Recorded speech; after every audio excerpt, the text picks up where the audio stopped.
to unite and build upon our individual and collective achievements, forging a more productive and unified nation that future generations will proudly reflect on that which would have done as our contribution to society. Macroeconomic developments. Madam Speaker, upon assuming office, as I indicated, our priority was to restore the rule of law, fix the economy, by sealing leakages, introducing financial prudence, and maintaining macroeconomic stability for sustained growth, an essential ingredient without which you will not achieve much. No country will achieve much. We are therefore proud to report to this august House that prudent spending has been retained to our country, and with it, a positive economic growth was recorded, Madam Speaker, to be specific, at 4.7% in 2022,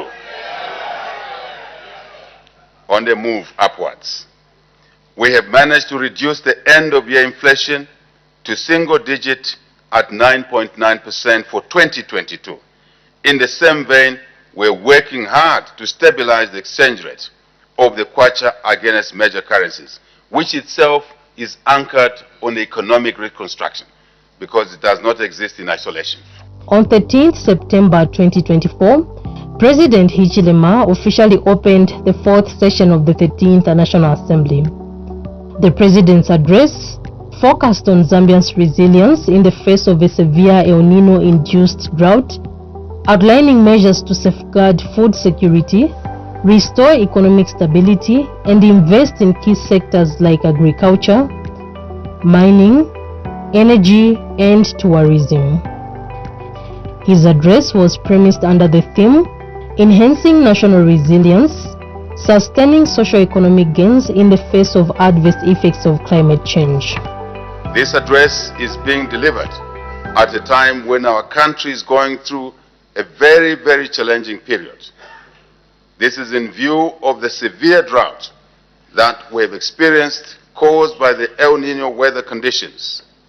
The drought has had a negative impact on most sectors of our economy, especially the agricultural sector, water, and indeed the energy sectors, dramatically affected negatively. Inevitably, this has affected the livelihoods of our people. Our food security has been threatened. Our water levels are indeed at a record low in living memory. Our electricity generation is at its lowest, resulting in long hours of load shedding. Long hours of load shedding. In some cases, no power for periods longer than hours. This is regrettable. Madam Speaker, this is regrettable. And we sympathize with our fellow citizens across the 10 provinces of our country for the difficulties that they're enduring during this difficult time. Our hearts are with them. Our hearts are with you, fellow citizens. Following our declaration of the drought as a national disaster and emergency, government has put in place a drought response plan. We are providing humanitarian assistance to our people, Madam Speaker. We are enhancing coping capacities for our communities. We are implementing recovery and resilience interventions to mitigate the impact of climate change. The ceremonial opening of Parliament is more than just tradition. It is an event where the nation's progress is measured, its challenges confronted, and its future reimagined. Year by year, the head of state's address not only sets the agenda for governance, but also defines the hope and resilience of the Zambian people.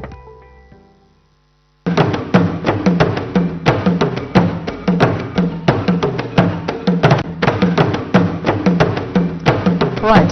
There you have it. Those are the previous, the speeches that have been delivered by President Hakainde Hichilema, starting from 2021 to 2024, and this time around is coming to officially open the 5th session of the 13th National Assembly. Pauline.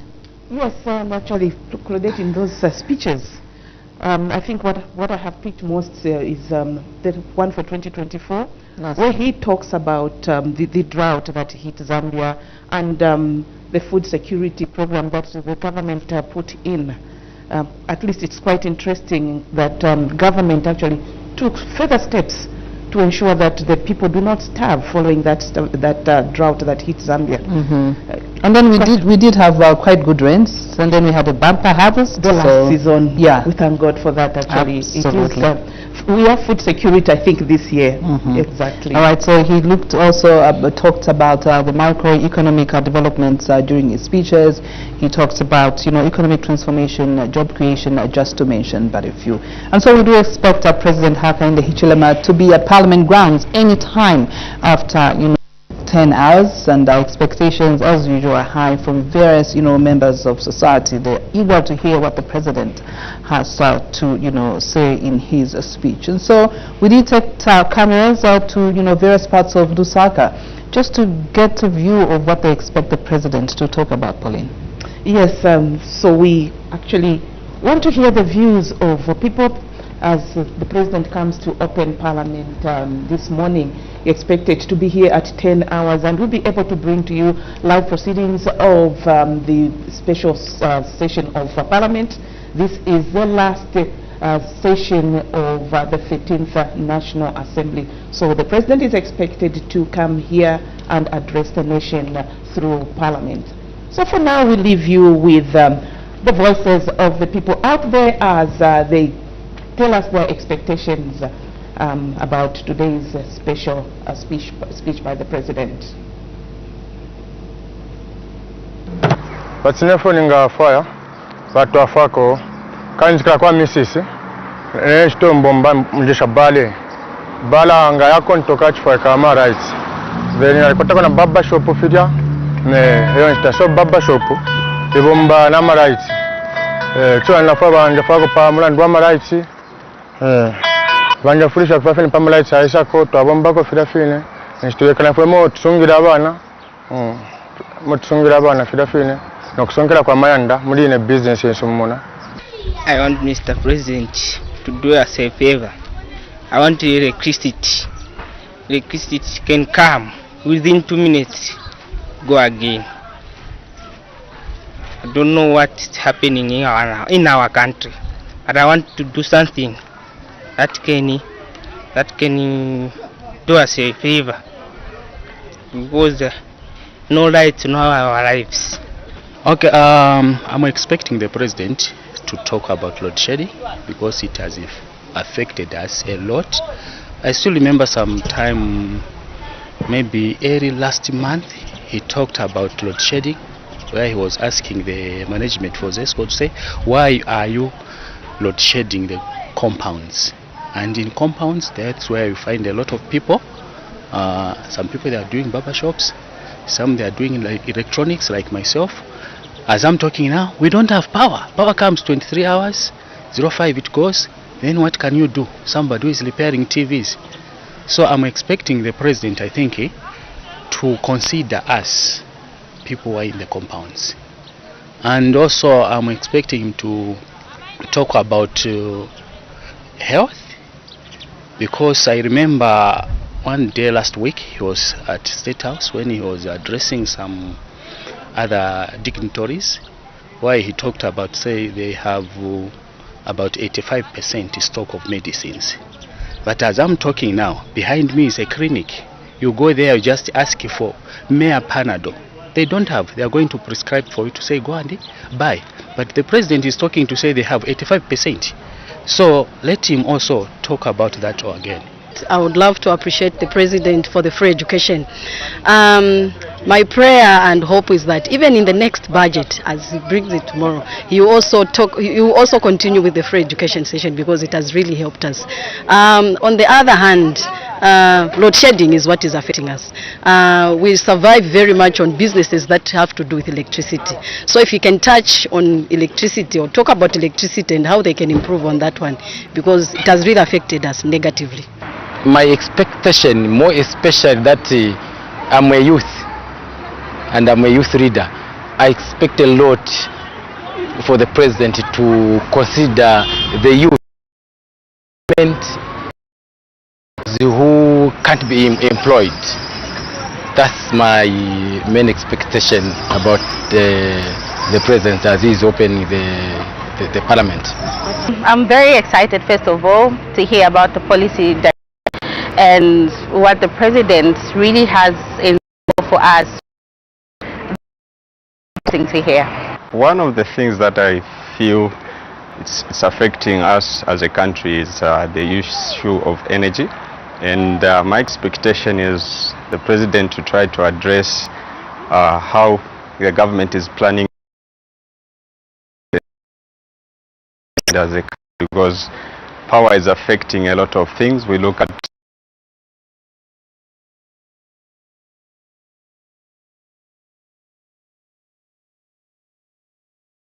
this direction in terms of helping us, in terms of encouraging many companies or many stakeholders to get involved in terms of trying to see how that power challenge can be addressed. Another thing that is there is to encourage citizens to take interest in national matters, because these are matters that affect them on a daily basis, and their input in terms of trying to see how they can get involved and also affecting them will help so much. And also an encouragement to the youth. I think if that address to encourage the youth to take much interest in matters that are affecting the country, because we are saying youths are future leaders, but if we do not start now and try to see what us as youths can do, I think we will not be as much as we need to get involved in the coming years as we will grow to take up positions of leadership. So I think him addressing to say, us youths, we need also to take much interest in matters that are affecting us and see how we can find solutions for that. I think those are the few points that I can try to put across and try to see. And I'm looking forward to hearing from the president. We'll take time to listen and also take note of what it is that we can take up as take part in national affairs.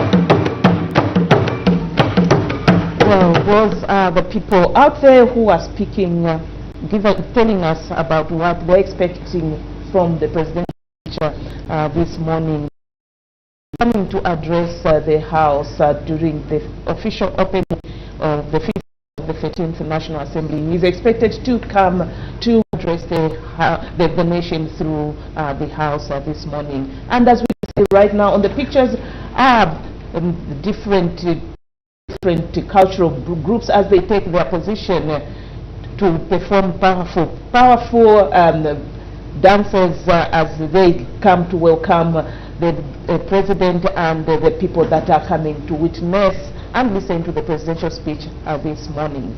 Right, and I like the word that you're using. You're saying powerful. The dancers are powerful. In all the tribes that we have from the different provinces in the country, so every province is going to be represented. And so the clip that we showed, Pauline, a number of issues that people expect the president to talk about, youth employment, and we mentioned earlier when we were opening that top of the agenda is the energy issue. A lot of people have been complaining of how load shedding has affected them negatively, and the president did hint on his Facebook page that he's definitely going to talk about the energy issue. So fingers crossed, we're looking forward to hear what the president is going to say regarding load shedding in the country. Exactly, Claudette. He did actually mention it in the last speech, and I know that even this time it is also top of the agenda. And even the people on the streets that we spoke to actually did mention that they look forward to government giving them a lasting solution to the energy crisis we have been faced with following the drought that hit the country.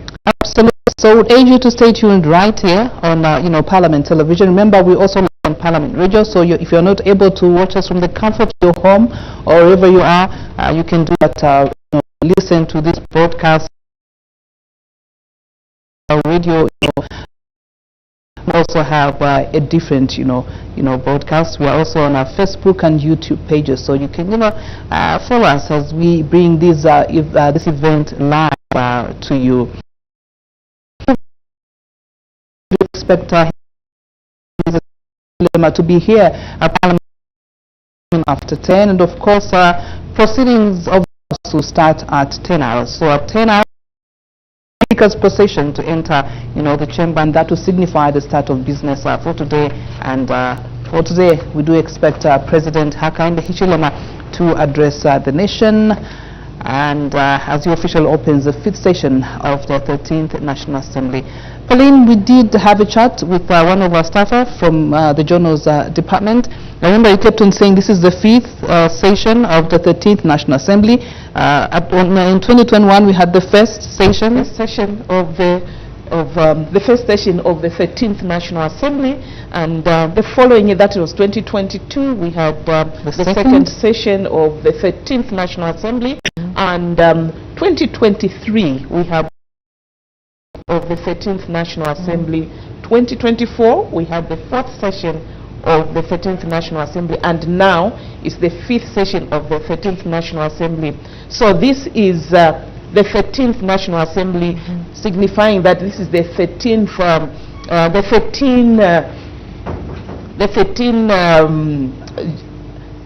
assembly since 1964. Remember that we have 5 years of a parliament. So every 5 years we go to the polls to elect a new parliament. So this is the last one before we go to the polls next year. So this is the 13th from 1964.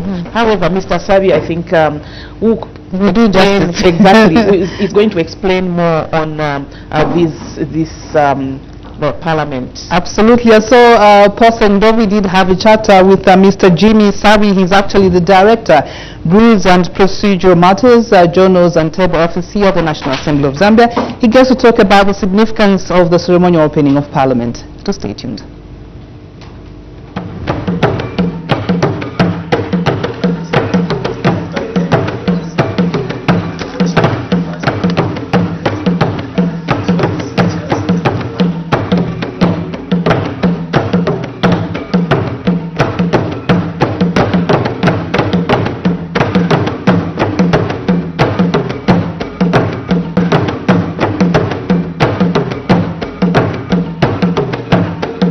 The significance of opening of Parliament is that we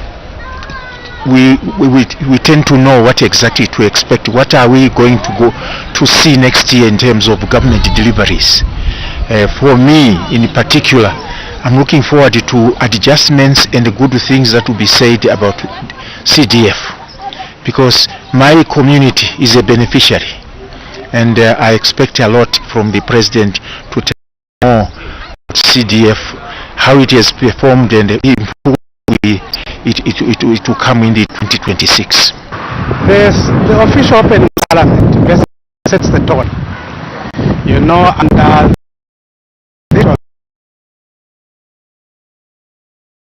the tone for where now all the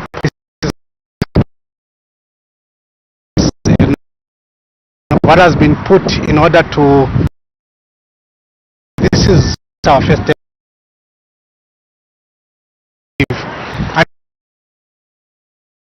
in the last the term for the significance is that I think we as a committee, it means more job for the community. Obviously, they expect more benefits. The things, class care, classes they need for those who expected more people benefit from more. What I feel, the significance of this official opening of Parliament, I think we'll get to know what the government has for us coming year 2026. That something will be really done in the load shedding. It has really hit us bad, especially like with small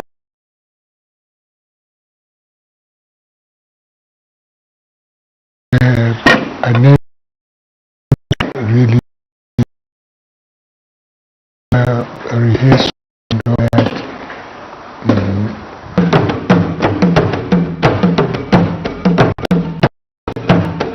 I'm very glad that you could find time and join us on this special program. We're looking at the significance of the ceremonial opening of Parliament. I'm very excited because the Republic will be officially 13th National Assembly. Interest you to those views from the process, but it is very important. And to help me, the significance of this is Jimmy Savi, Rules and Procedural Matters, and the Journals and Table Office Department here at the National Assembly. My name is Paul Sentindove. Mr. Savi, thank you so much. I know this week has been busy for you, but just to find time, a few hours before the President arrives at Parliament grounds and spare just a few minutes to highlight the importance of this very day. Thank you so much, sir. The Journals and Table Office is okay. We are geared and prepared for the forthcoming opening of Parliament and the business that will continue. Okay. I know people are watching, expectant, and trying to follow what will be happening in a few minutes' time or in a few hours' time when the President arrives at Parliament grounds. Everything has been put in place, and people just watch on television things that do happen just on point. Maybe just take us through in terms of the rehearsals. How serious are the rehearsals during the preparations? I think the rehearsals were done properly. We had people from different government sectors. We had the rehearsals for about 3 days, and I think on each day there was an improvement such that by the time we came to final rehearsal, everything was perfect. Okay. And we are sure that those people who attended the rehearsals were able to brief their principals, and the principals will come and show us today when they come for the ceremonial opening of Parliament. We heard from different people out there on the significance of this very important and very interesting views that we're getting from the people out there. But from an expert point of view, a person that is in charge of rules and procedural matters, the Journals and Table Office Department here at the National Assembly, what is the significance of ceremonial opening of Parliament? The ceremonial opening of Parliament is one of the biggest events that happens in the calendar of the Zambian Parliament. As you know, the calendar runs from September of each year to August. And September itself signifies the official opening, signifies the opening of the year of Parliament. This is an occasion when I think the President comes, of course, in a ceremonial way. And we have a lot of dignitaries who are invited. We have more or less the three wings of government converging, and then the President has the occasion to deliver his speech, which outlines activities that the government intends to undertake for the ensuing year. All right. What kind of key issues are raised in the presidential address? I'm sure the president's speech begins with a review of how government performed in the previous year, and then arising from there, charts the way forward of what government intends to do in the ensuing year. Okay. I know there should be some sectors that are affected in the address by the president. Will be in a position just to highlight some of the sectors that the president will talk about in his address. Obviously, the president will talk about the economy, how the economy fared, and how government projects it to fare in the coming year. And under that, we have various sectors like agriculture, mining, education, health, and so on and so forth. Energy, and then I'm sure the president will explain how each sector performed and what is expected of each of those sectors again to perform in the ensuing year. Okay. There is an inside and outside program during the official opening of Parliament, and I know our viewers and our listeners will be able to experience that in a short while. Can you just walk us through the procedural aspects of the ceremonial opening of Parliament? Maybe step by step, what happens? Because people do see there's a lot of pomp and splendor during that time. Yes. The president arrives on the Parliament grounds and is met by the service chiefs and other dignitaries. He inspects a guard of honor. The Honorable Speaker, Madam Speaker in this case, goes to welcome him. Parliament, they walk together and go up to the speakers, the president, and after that the president and the speaker and the service chiefs and other people, they walk into the chamber for the president now to go and deliver his speech. Okay. The whole process is ceremonious, in the sense that there are traditional dances around, and even when the president is entering the chamber, his entry is heralded by traditional music.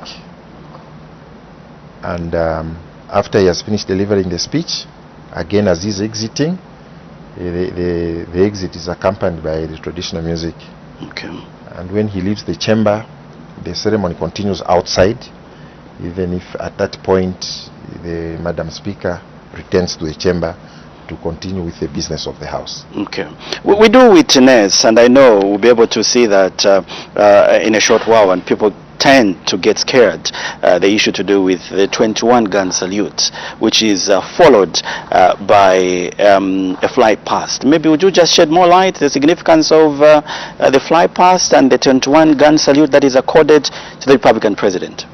I think that's a part of, the president is the commander-in-chief of the security of the defense forces, and so the 21-gun salute, I think, is a form of military way of honoring the president, together with the fly past by the Zambia Air Force planes.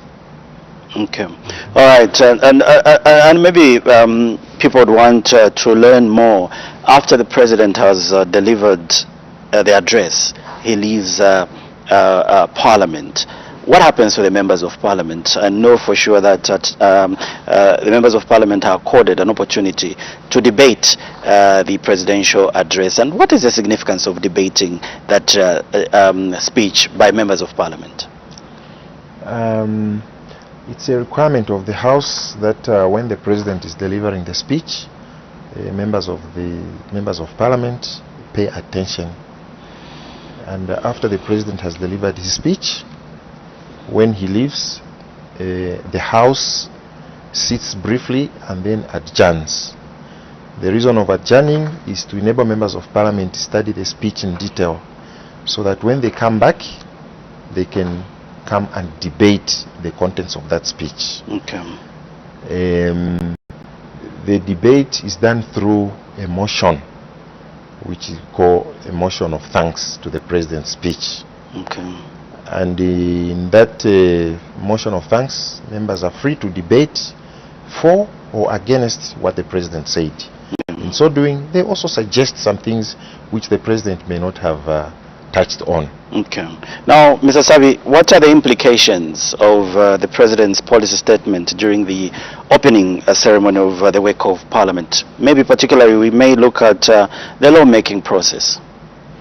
Obviously, the president's speech gives direction as to what government wants to achieve.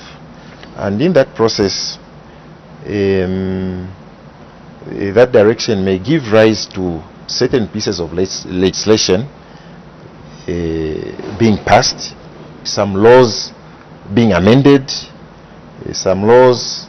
As we come to the end of this very informative discussion that we are having, what could be your words to the people listening to this program? And maybe before you respond to that, there is always a confusion, and this confuses a lot of people out there, the difference between a session, a meeting. I know experts have been talking about the Republican president will be coming to officially open the 5th session of the 13th National Assembly. What does that mean, maybe for clarity's sake?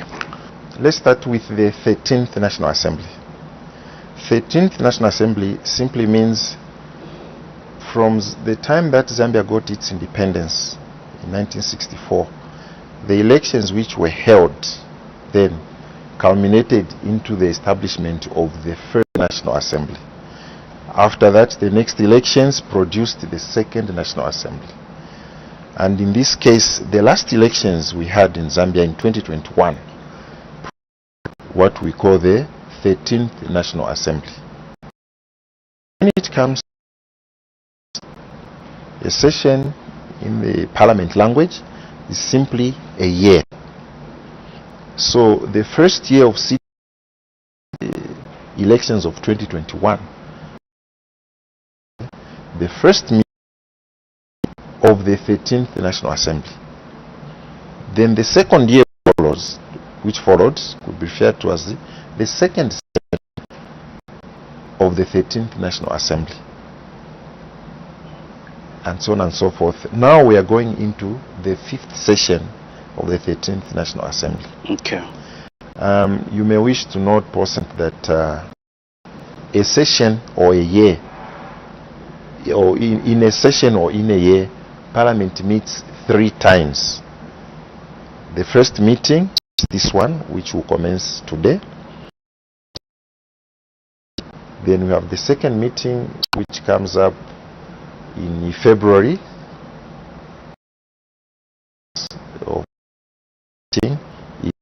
of legislation. That's the main business which is considered time, in addition to others.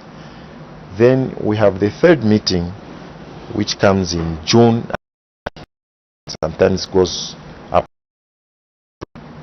During that time, the main focus is on adoption of committee reports. Okay. As you know, in the course of the year, various committees of Parliament sit and deliberate upon different subject matters, and as the year is coming to an end, each committee is required to come up with a report and inform the House of what they did. Okay. Then the whole House debates, and then at the end of it, those reports are adopted. Okay. Mr. Savi, I know you've had a very busy week making sure that what we'll be witnessing today is a success, and you've been moving up and down, making sure that rehearsals are on point, all the documents are in place in readiness for the commencement of the 5th session of the 13th Assembly. Your concluding remarks regarding the importance of this very day that we are witnessing today? I think this is a very important day in the Parliament, in the calendar of Parliament. I think even in the calendar of the nation. Mm-hmm. Therefore, this is the time when the president comes to make major pronouncements concerning the governance of the nation, the economy of the nation, and so on and so forth.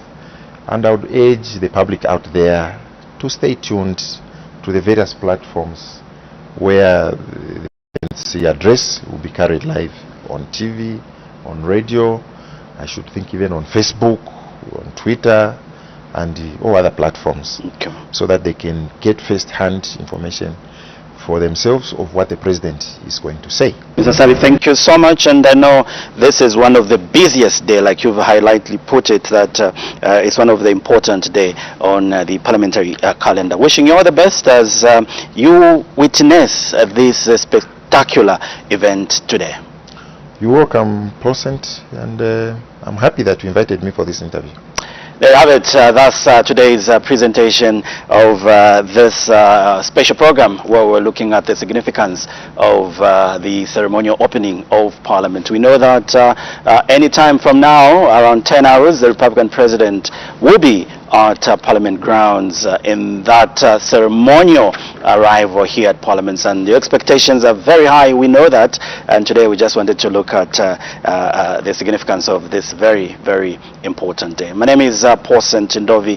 Thank you so much for your time, and let's wait and see what the President will talk about in his policy statement.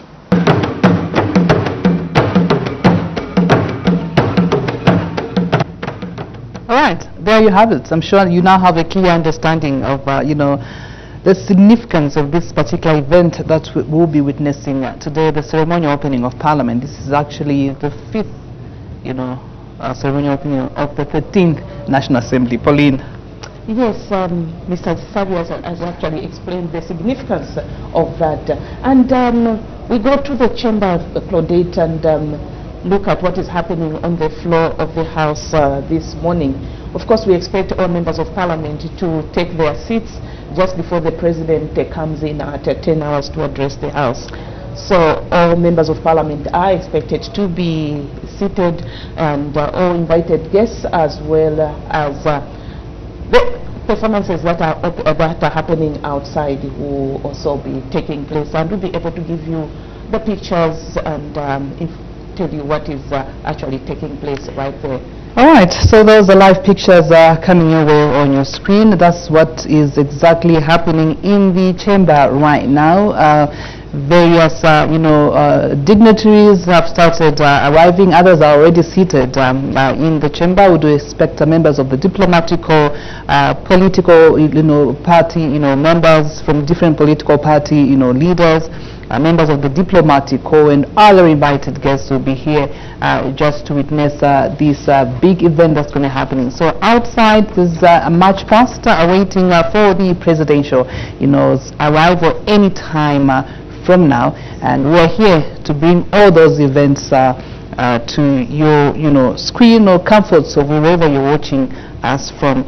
And so anytime from now, we'll be beaming to you from what's going to be happening outside in terms of arrivals. We have a number of arrivals that are yet to happen, so we'll be showing you those arrivals as soon as that happens.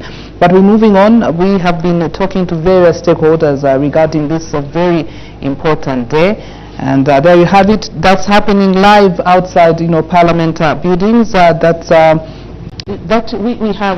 the Guard of Honor mounted by the 2nd Infantry Battalion of the Infantry Brigade of the Zambia Army, and it's the salute troop of the Zambia Army that actually have taken position right here at Parliament buildings as they await the arrival of the President, who's coming to open the 5th session of the 13th National Assembly this morning. So he's expected to make a number of policy pronouncements as he addresses the nation through Parliament. So at 10 hours, we do expect the Speaker's procession to make its way into the chamber. That will actually signify the start of business today, which is the presidential address by the Republican President. We did speak to a number of stakeholders. These include Dr. Lee Habasonda, an academician, researcher from the University of Zambia. We also spoke to Mr. Arthur Myunda, who's SACCO, the Executive Director, and Mr. Ponde Mecha, former Parliamentary Association of Zambia Secretary General. And here's what they had to say regarding this particular event.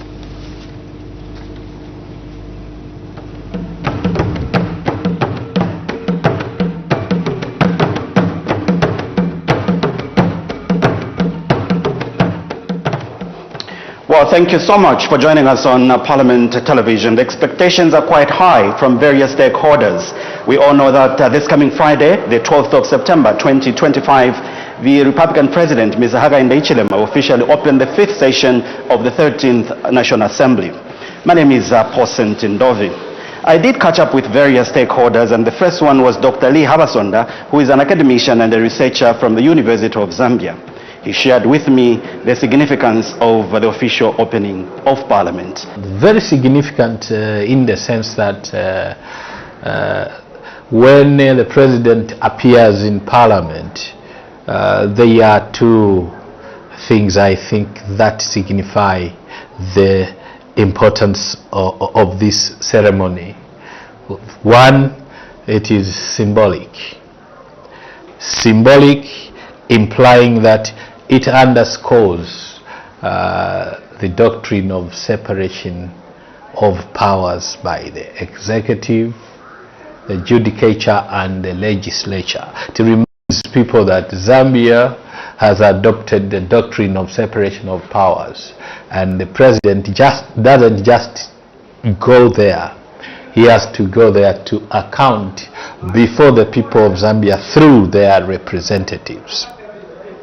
But also, I think it does remind citizens that the president is not on his own, but is accountable to Parliament.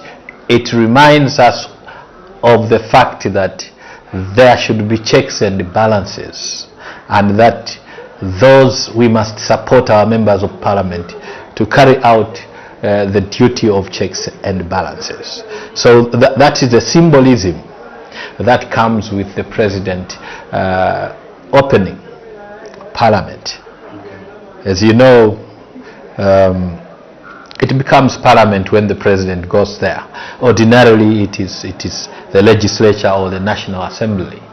So when the President goes there, it means he is saying, I'm here, fulfilling the policies that we set out to do, on which I was elected. So very symbolic occasion.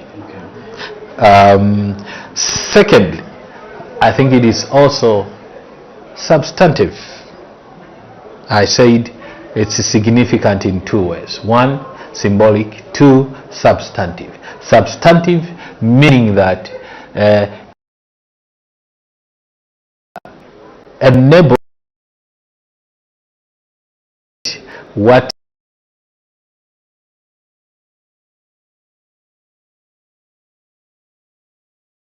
of all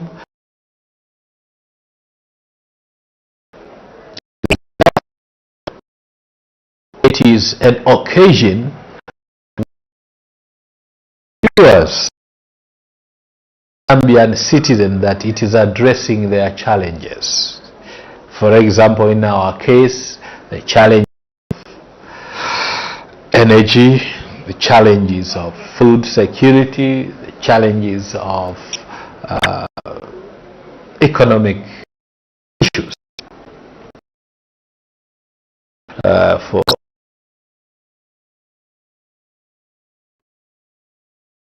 that using to address these the people of Zambia.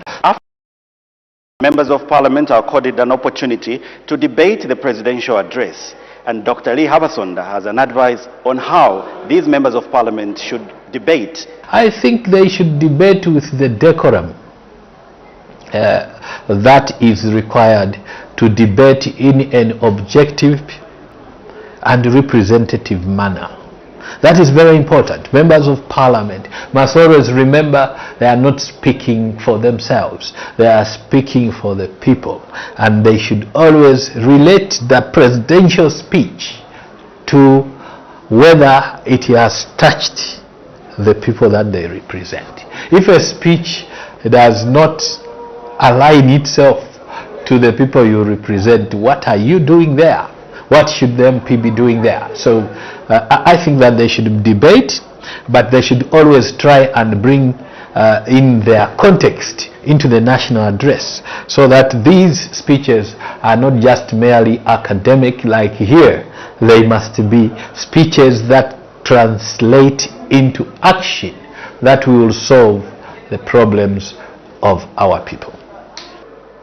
Wow, the academician now speculates on which areas the address should prioritize. Take a look at this. I think that there are a few gray areas that Zambians want to hear about. For example, we still need sufficient assurance around the environmental risks that were created by this company in the copper belt over the spillage into the Kafue River. How safe are the people that are utilizing that water?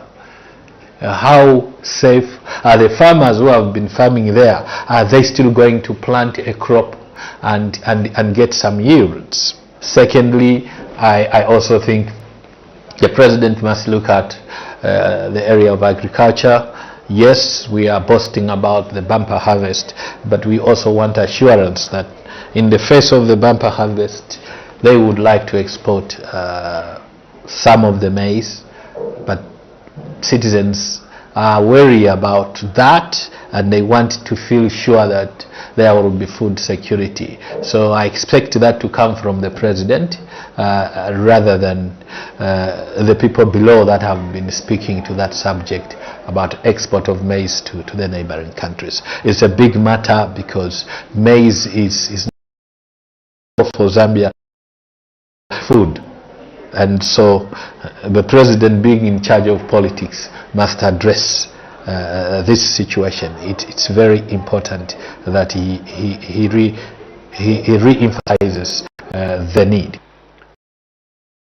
I caught up Director of the Southern African Center for the Constructive Resolution of Dispute, and this is Mr. Arthur Muyunda, who just shared with me some of the expectations that his organization is looking forward from the presidential address.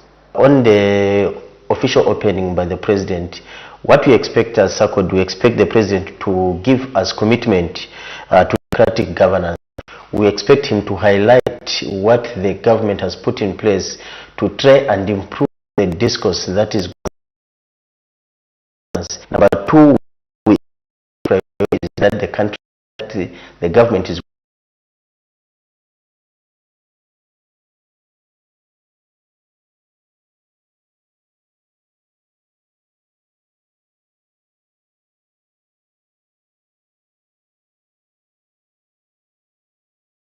going to be reintroduced in the next sitting of Parliament. We need to understand, to get direction. There are quite a number of speculations regarding CDF. Some stakeholders are saying that the Republican president, through the New Dawn government, may increase the CDF allocation. And it is a known fact that CDF has been increased from 1.6 million kwacha in 2021 to 36.1 million kwacha in 2025. Now, what is SACOD's take on CDF? It is a good thing that CDF was increased and keeps being increased. However, what we expect is that there should be accountability shown on the previous allocations. The money that was allocated to a CDF for each constituency is huge, and what we get from the ministry responsible for CDF, which is the Ministry of Local Government, is that some of the spending of constituencies or agencies have not been utilizing the CDF. Why should we increase it again, as opposed to ensure that there is accountability in terms of spending that money? We also need to see that the burning rate is increased by constituencies. If certain constituencies feel that they are not able to use CDF the way it is supposed to use, there are other constituencies who have a lot of projects and that money have exhaustively been used.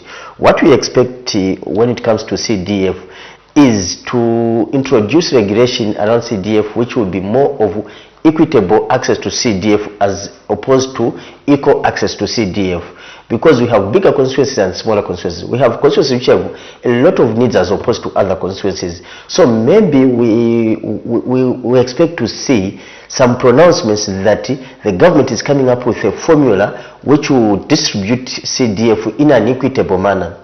So it can be increased, but let it be increased equitably and based on the burning rate of different constituencies. And also, you know that CDF has also has some loan schemes. What is the repayment rate? So also all those factors should come into play. Should not just be about increasing CDF. To be honest, CDF is in this country. CDF. However, amounts that have been going towards CDF.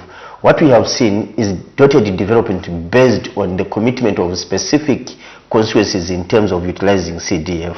Well, just upon trust, you've really enjoyed my interactions with various stakeholders that have really highlighted how important the official opening of Parliament is.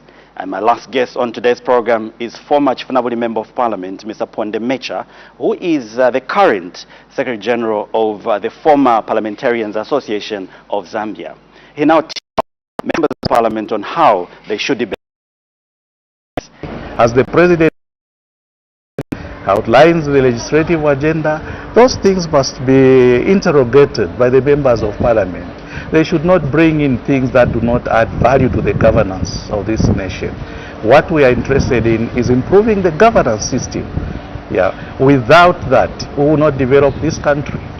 We can be arguing in Parliament without basis. But what does it profit the people of Zambia? What does it account for development? Nothing. So we want our members of Parliament to debate responsibly, and what I mean is that they must align their debates based on the policies that the President outlines. He is there to give the direction to the people of Zambia, and it's that direction that we must interrogate. You've heard from various stakeholders. The expectations are quite high, but what are your expectations? We know that the Republican President to the 12th of September 2025 as he officially opened the 5th session of the 13th National Assembly. My name is Paul Sentindovi, and thank you so much for your time.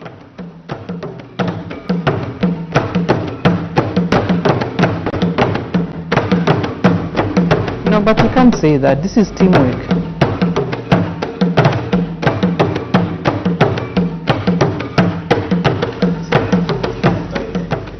Well, those were sentiments from different stakeholders on the importance and significance of the ceremonial opening of Parliament. And featuring on this interview with the person was Dr. Lee Habasonda, a researcher and academician from the University of Zambia, who also had a former member of Parliament, Mr. Pondemecha, as well as the SACOD Executive Director, Mr. Afa Moyunda. Right, so we do have arrivals outside Parliament buildings. Various stakeholders have started arriving, and at 10 hours we do expect the Speaker's procession to make its way into the chamber. So mayors and town councillors have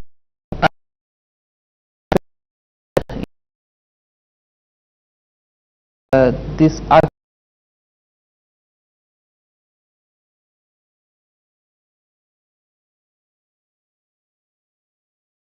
as the President will be officially opening the 5th session of the 13th National Assembly.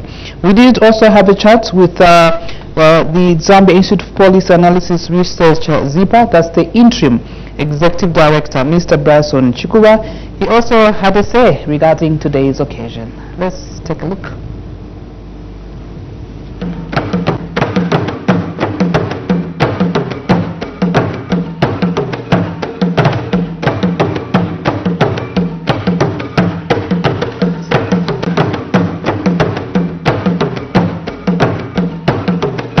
Thank you so much for joining us on Parliament Television as the nation prepares for the official opening of the 5th session of the 13th National Assembly by the Republican President, Mr. Hakainde Hichilema. Many organizations are highlighting the issues they expect to feature in the President's address. The Zambia Institute for Policy Analysis and Research, ZIPA, plays a key role in providing evidence-based insights to guide policy making in the country.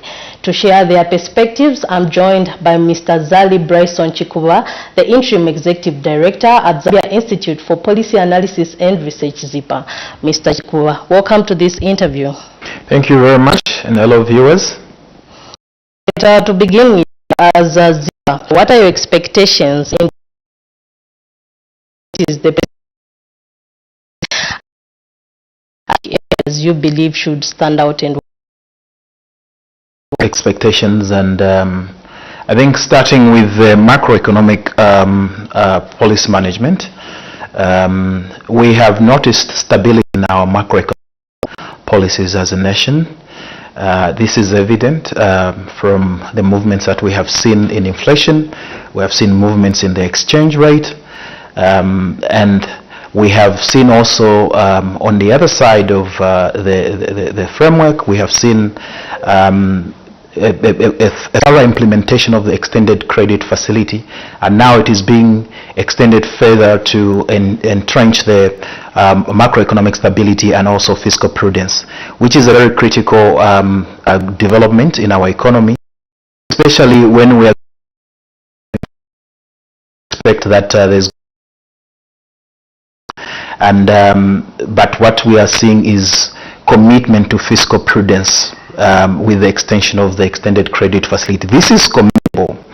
While this is commendable, there are pronouncements that show that this also is going to be to be complemented by intensified focus on domestic resource mobilization that matches the obligations that are coming from the enhanced debt repayments that we are now going to be making, and also the need to implement further programming that improve the sustainability of the economy and also improve the livelihoods of the people. This is very, very critical, because ultimately what people are looking to see is how, therefore, the stability that we have achieved in the economy is going to impact on their individual lives. All right, from a research and evidence-based policy perspective, what are the main issues that ZIPA will be paying particular attention to in the President's address? ZIPA will be paying attention to quite a number of areas, especially in the area of agriculture. We want to see how, what sort of policies the President is going to pronounce that improve the structural aspects of the sector, agricultural sector. There are some constraints that the sector still is facing. For instance, we have low productivity. It is very difficult to access the rural areas. How is the infrastructure going to be? The last year of the five-year mandate the President has, is he going to consult? They have already started doing. What are we going to do about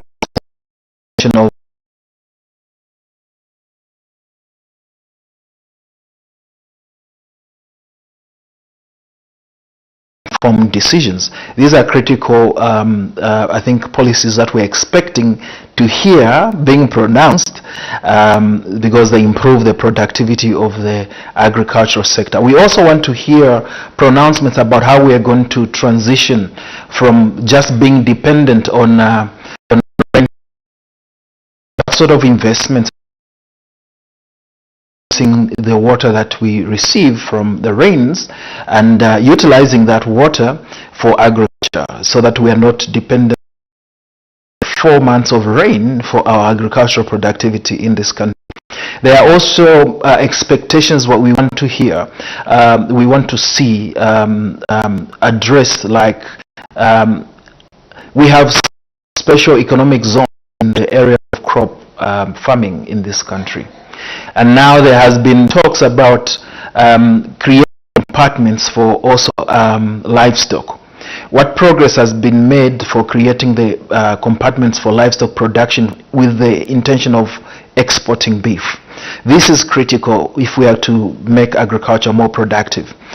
In the area of mining, we expect the President also to make pronouncements about how we are going to operationalize the Minerals Regulation Commission. This is critical to make sure that the sector is reorganized properly, because what we are seeing now is because we haven't had a structure that is responsible for regulating operations holistically in the mining sector. So we want to see how this commission is going to be operationalized, and I hope that the President is going to pronounce this, because I think before the end of their tenure they need to ensure that this is in place. And also, what progress have we made in terms of the aerial geophysical survey that is supposed to make us aware of the amount of the type of minerals that we have in the ground and the quantities that we have, so that we can set ourselves better in terms of investment planning for the mining Good sector. morning. Live pictures on Parliament television. As you can see, that's the arrival of our owner, the Vice President, Mrs. Mutalina Lumango, was met by the First Deputy Speaker, Mrs. Malungo Chisangano, and the Vice President is accompanied by her husband. And so any time from now, we do expect the Speaker's procession to make its way into the chamber, and that's the time that business will start for the day, Pauline. Yes, and of course arrivals will continue. Earlier on we saw the town clerks and mayors, and we've also seen the Registrar of the High Court, the Chief Justice, the President of the Constitutional Court, and other judges actually, and presidents of the various institutions in the judiciary arrive at Parliament buildings. So arrivals of the guests continue, and we shall continue updating you as the arrivals happen. All right. So we digress a little bit. We'll take you back to the time that the House did adjourn. The last time it sat, that was on the 1st of August 2025. We just have a recap of the business that was considered on that particular day. Madam Speaker did make some announcements, did recognize a big gallery of pupils and teachers from Chilenje Adventist School in Lusaka District, and so on behalf of the National Assembly of Zambia, she warmly welcomed the visitors to the National Assembly.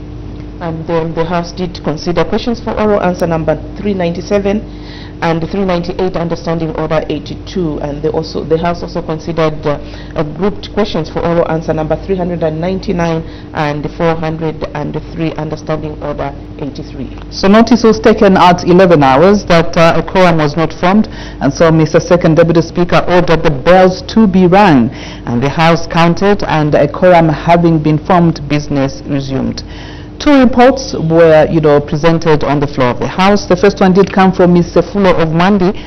She did urge the House to adopt the report of the Committee of National Economy, Trade and Labour Matters on the ratification of the International Customs Convention on temporary admission for the fourth session of the 13th National Assembly, laid on the table of the House on Thursday, 31st July 2025. And the other report was moved by Mr. Nyambose, Member of Parliament for Chasefu, in which he urged the House to adopt the report of the Committee on Local Government Accounts on the report of the Auditor General on the Constituency Development Fund for the financial year ended 31st December 2023 for the fourth session of the 13th National Assembly, laid on the table of the House on Thursday, 31st July 2025, and the report was adopted. And so the House adjourned accordingly, Cindy, at 12:38 hours. So that's the business that was considered on the floor of the House on Friday, 1st August 2025.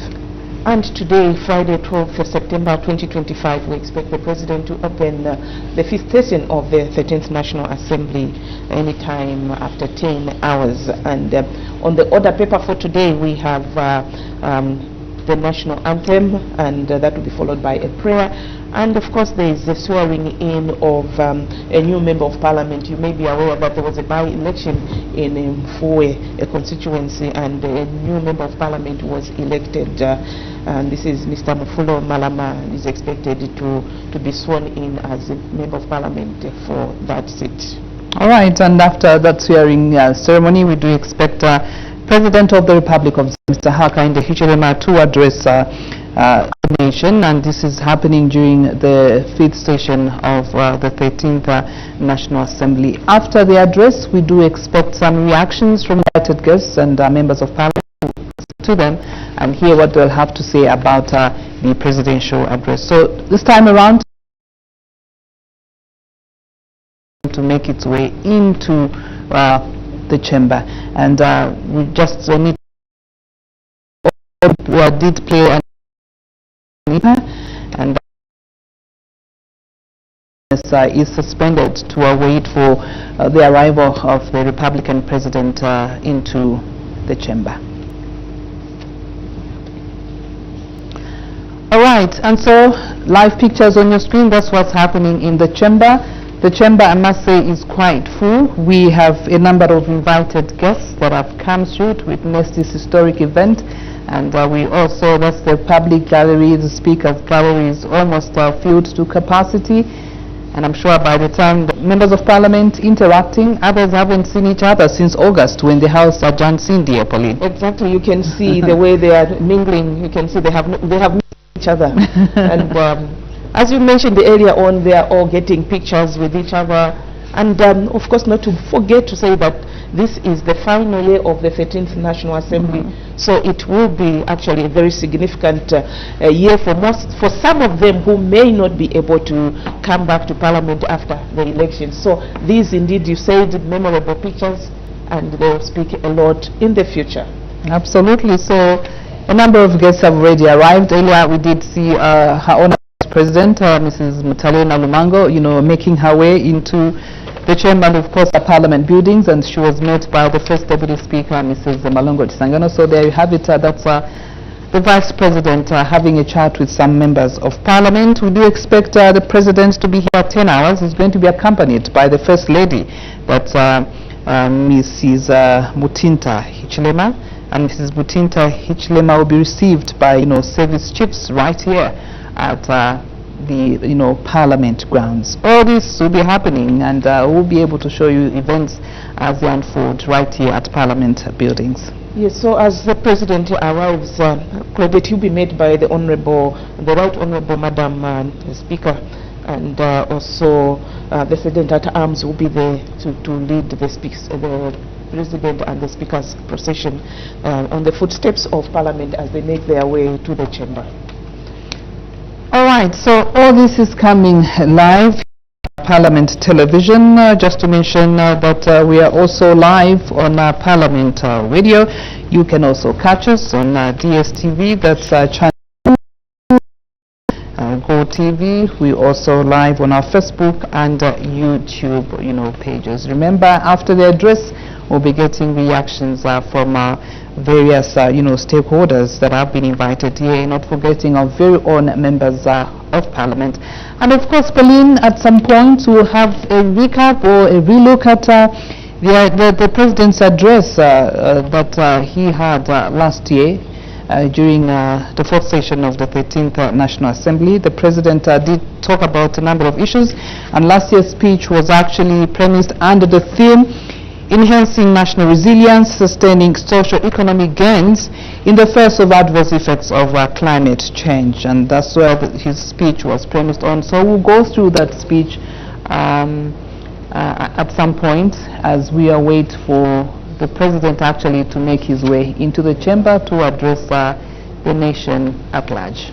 Yes, Claudette, so that is a picture of what is happening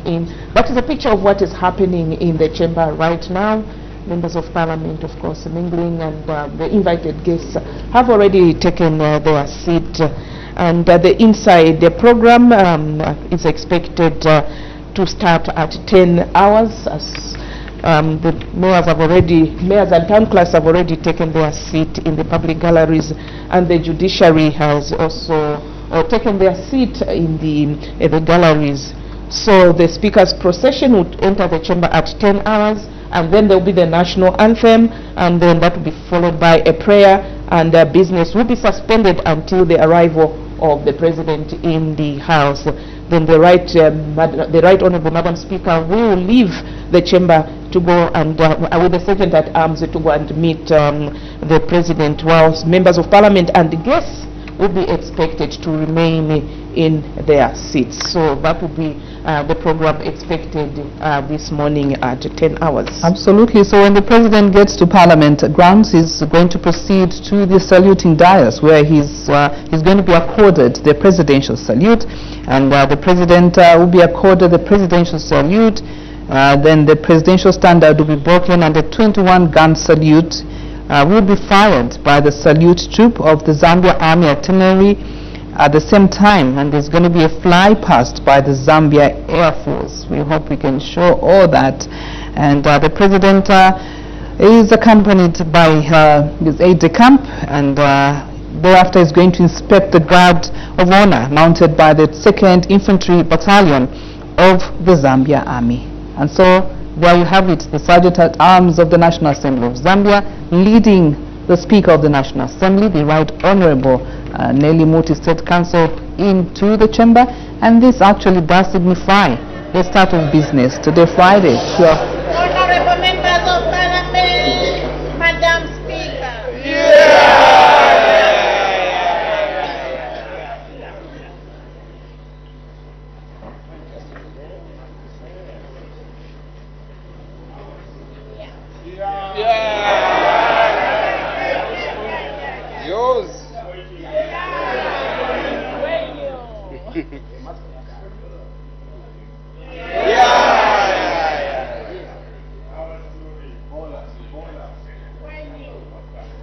Order.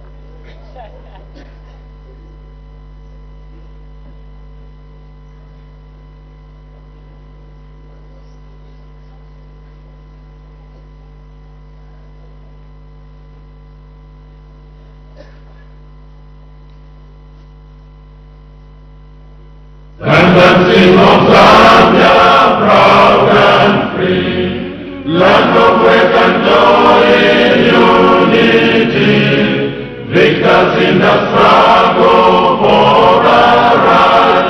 We want freedom's fight, oh, one, strong and free. Africa is our own motherland, fashioned with and blessed by those who blend. Let us all our people join us, brothers, under the sun, oh, one, strong and free. One land and one nation is our cry.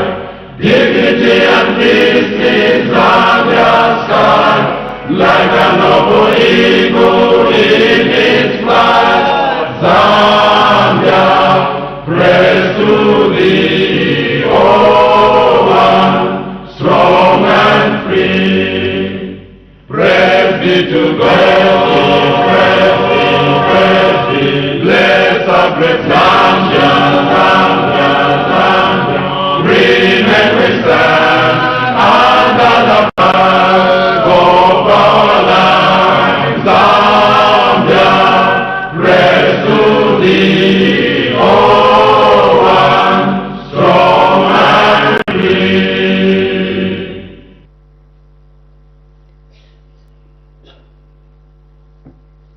Prayer. Almighty God, who in your infinite wisdom and providential goodness has appointed the offices of leaders and parliaments for the welfare of society and the just government of the people, we beseech you to consider with your abundant favor us, your servants, whom you have been pleased to call to the performance of such important responsibilities in this land. Let your blessing descend upon us here in Parliament assembled, and grant that we may, as in your presence, treat and consider all matters that shall come under our deliberation, in so just and faithful a manner as to promote your honor and glory, and to advance the peace, prosperity, and welfare of our country, and of those whose interests you have committed to our charge. Amen.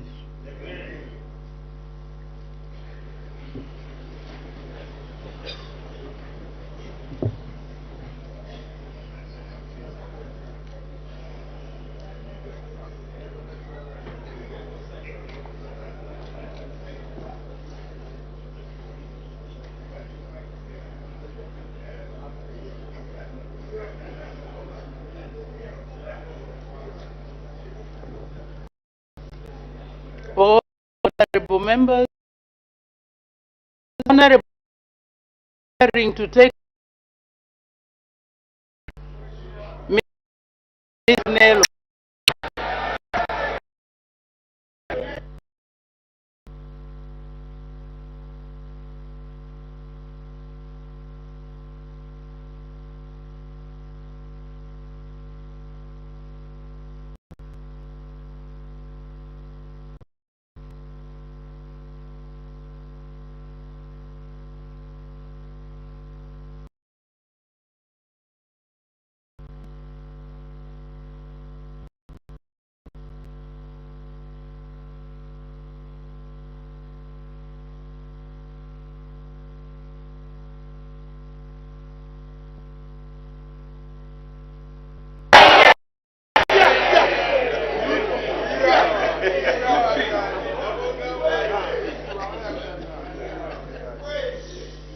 I, Mufulero Malama, do swear that I will be faithful and bear true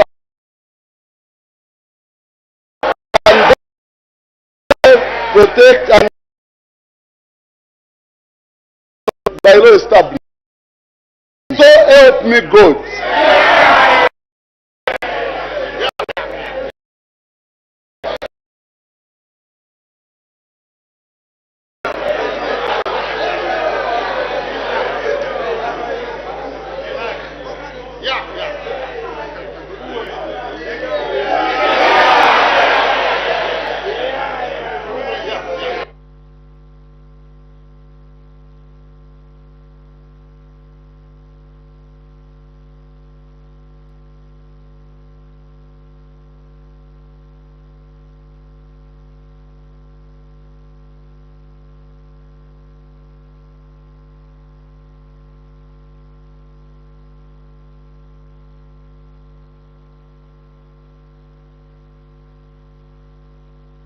Order, honorable members.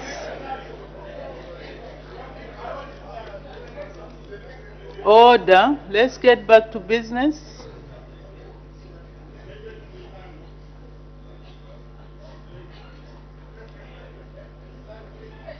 Order, honorable members. The Vice President, when the President, Mr. Hakainde Hichilema, will arrive to address the House.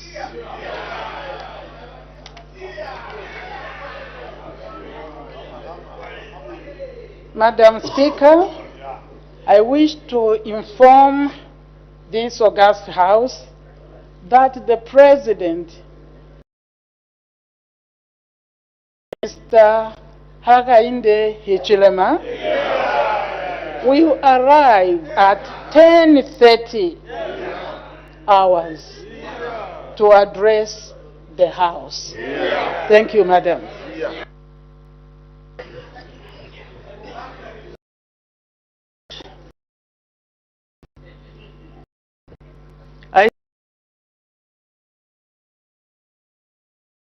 Honorable members are requested to remain in their seats.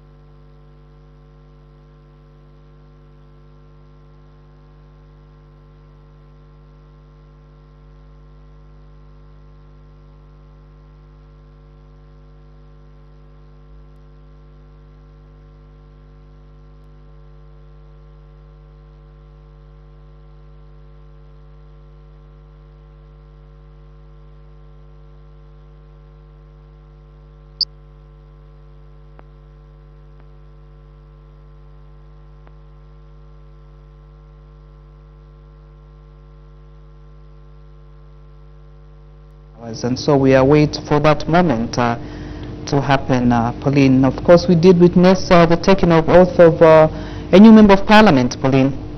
Yes, we had the new member, we just saw the new member of parliament take oath, and he was recently elected following a by-election in Mfue constituency, and this is Mr. Mufunelo Malama, who has just been sworn in as the newly elected member of parliament for Mfue.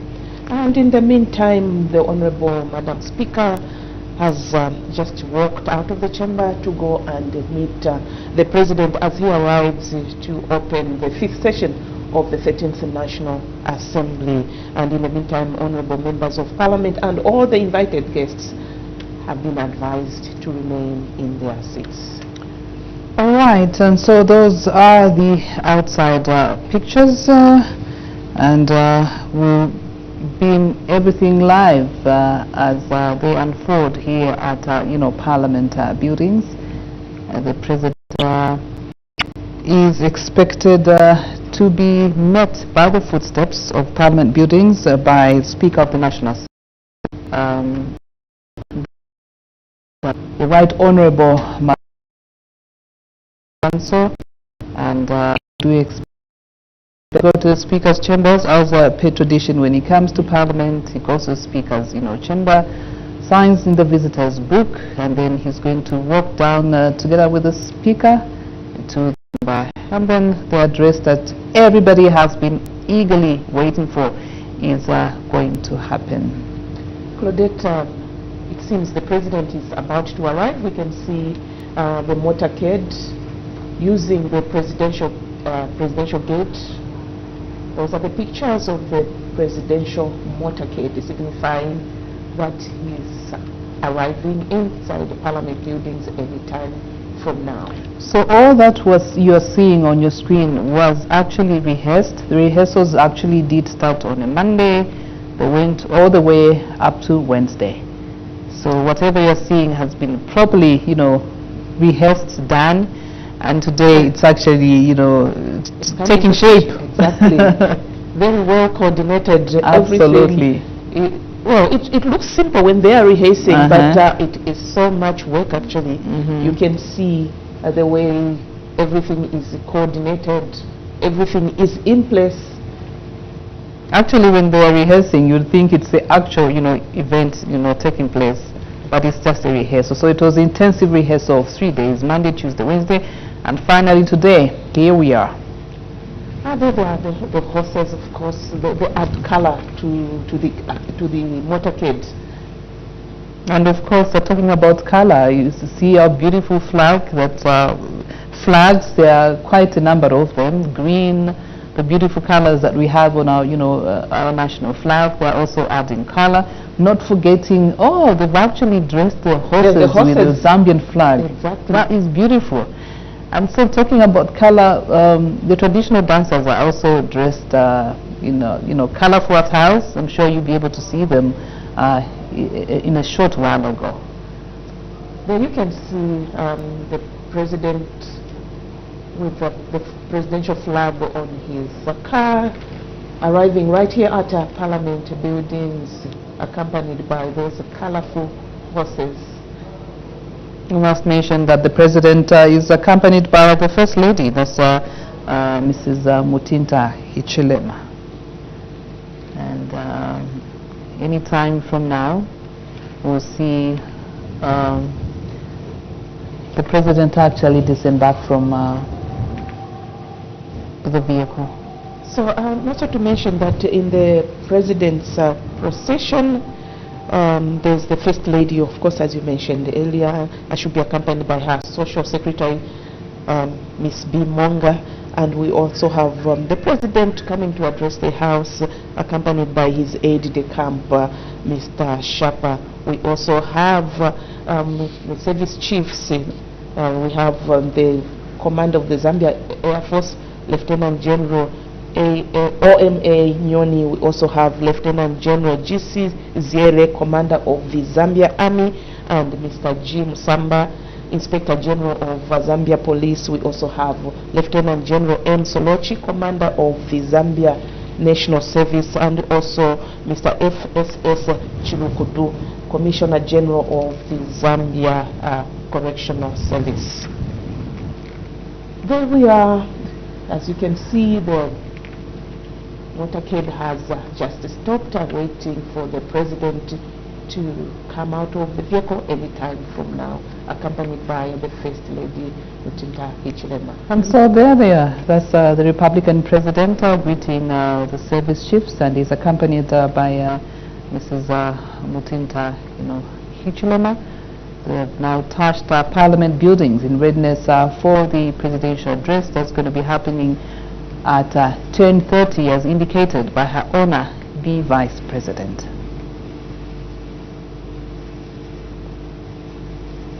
Any time from now, the President is going to inspect the Guard of Honor. And Claudette, the moment you dread is about to come, the 21 gun salute. All right, so this President is going to take the, proceed to the saluting dais, where it's going to be accorded the presidential salute. The presidential standard is going to be broken, and the 21 gun salute will be fired by the salute troop of the Zambia Army itinerary. At the same time, there's going to be a fly past by the Zambia Air Force. And that's always a marvel to watch, Pauline. Exactly, it is. It's the same every year, but you never get tired of watching. Absolutely, because it's colorful, and the way it's done, it's just, always beautiful to look at. And this year, the horses, I've never seen them being dressed like that. I was thinking the same. I was like, maybe am I just thinking like I don't pay attention, but I think today it's the first time that the horses have been dressed with the national flag.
Mr. President, the President of the Republic of Zambia and Commander-in-Chief of the Defense Force, Guard of Honor, mounted by 2nd Infantry Battalion, 1st Infantry Brigade of the Zambia Army, all present and ready for your inspection, Mr. President. Sir.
and the president is being accompanied by the aide-de-camp as he inspects the guard of honor mounted by the 2nd Infantry Battalion of the Zambia Army.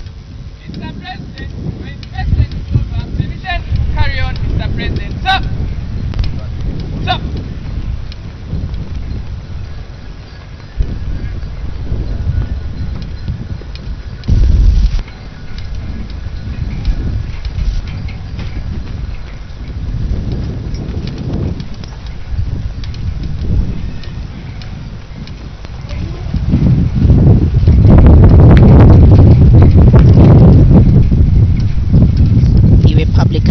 President Mr. Hakainde Hichilema just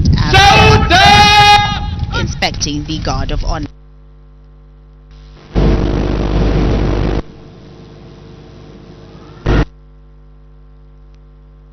Second presidential salute.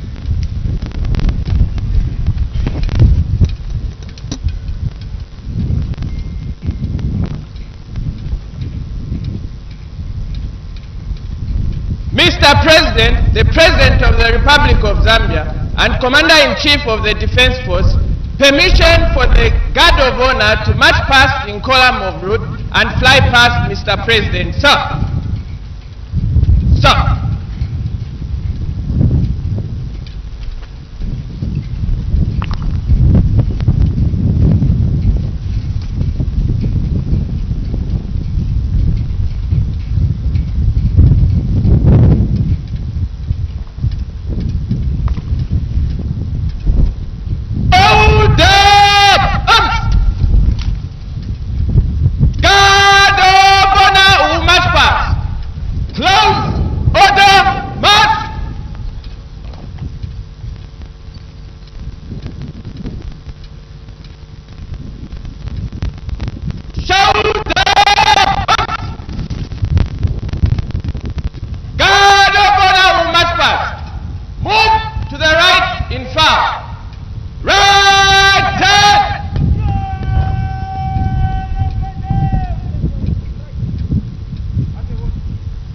Yeah!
This marks the ceremonial opening of the 5th session of the 13th National Assembly, and we can confirm three.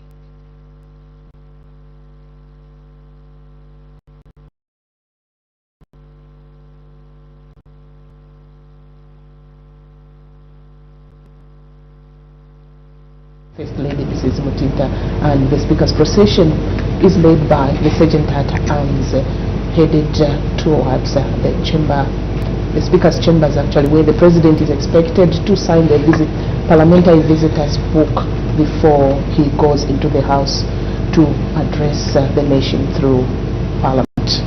And so the Right Honourable Madam Speaker and the President there are being accompanied by, traditional royal drums, and thereafter they will proceed to the Speaker's chambers, where the President is expected to sign the Speaker's parliamentary visitors book. So there they are being led by the Sergeant at Arms, and if you were to look closely, there's actually a gentleman who's saying something, Pauline? Exactly, he is saying something from the traditional performances that are here, and they are acknowledging the presence of His Excellency the President coming to the National Assembly, and welcoming him actually. Yes, welcoming him like yes. Something like yes, that. We are welcoming you. Actually, it is interesting to note that actually they are using all the major languages.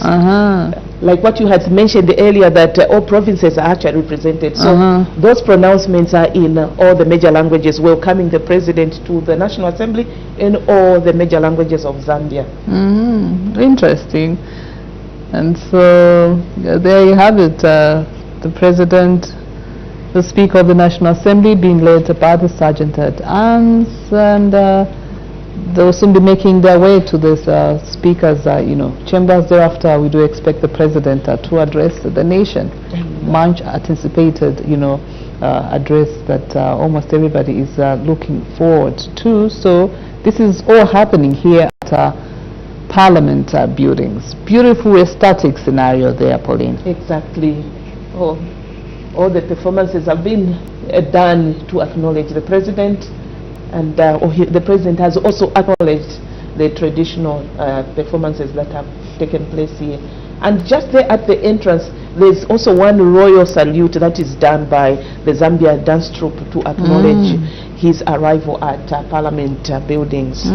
So the President is accompanied by the service chiefs. We have the Zambia Army, the Zambia Air Force, we also have the Zambia Correctional Service, we have the Zambia National Service, and the Zambia Army. So they have accompanied the President as he arrives here at Parliament buildings into the House. I actually saw our choir doing some performance when I was coming through, and I'm sure the President is going to meet them or just hear what they have to sing about. And usually their songs have to do with unity, unifying the nation, one Zambia, one nation. I don't know if he has met them yet, but I'm sure he's yet to meet our newly formed National Assembly of Zambia choir. He normally takes time to acknowledge also. And the one interesting thing, he does acknowledge each and every group. He may not stop there for a long time, but at least he acknowledges their presence.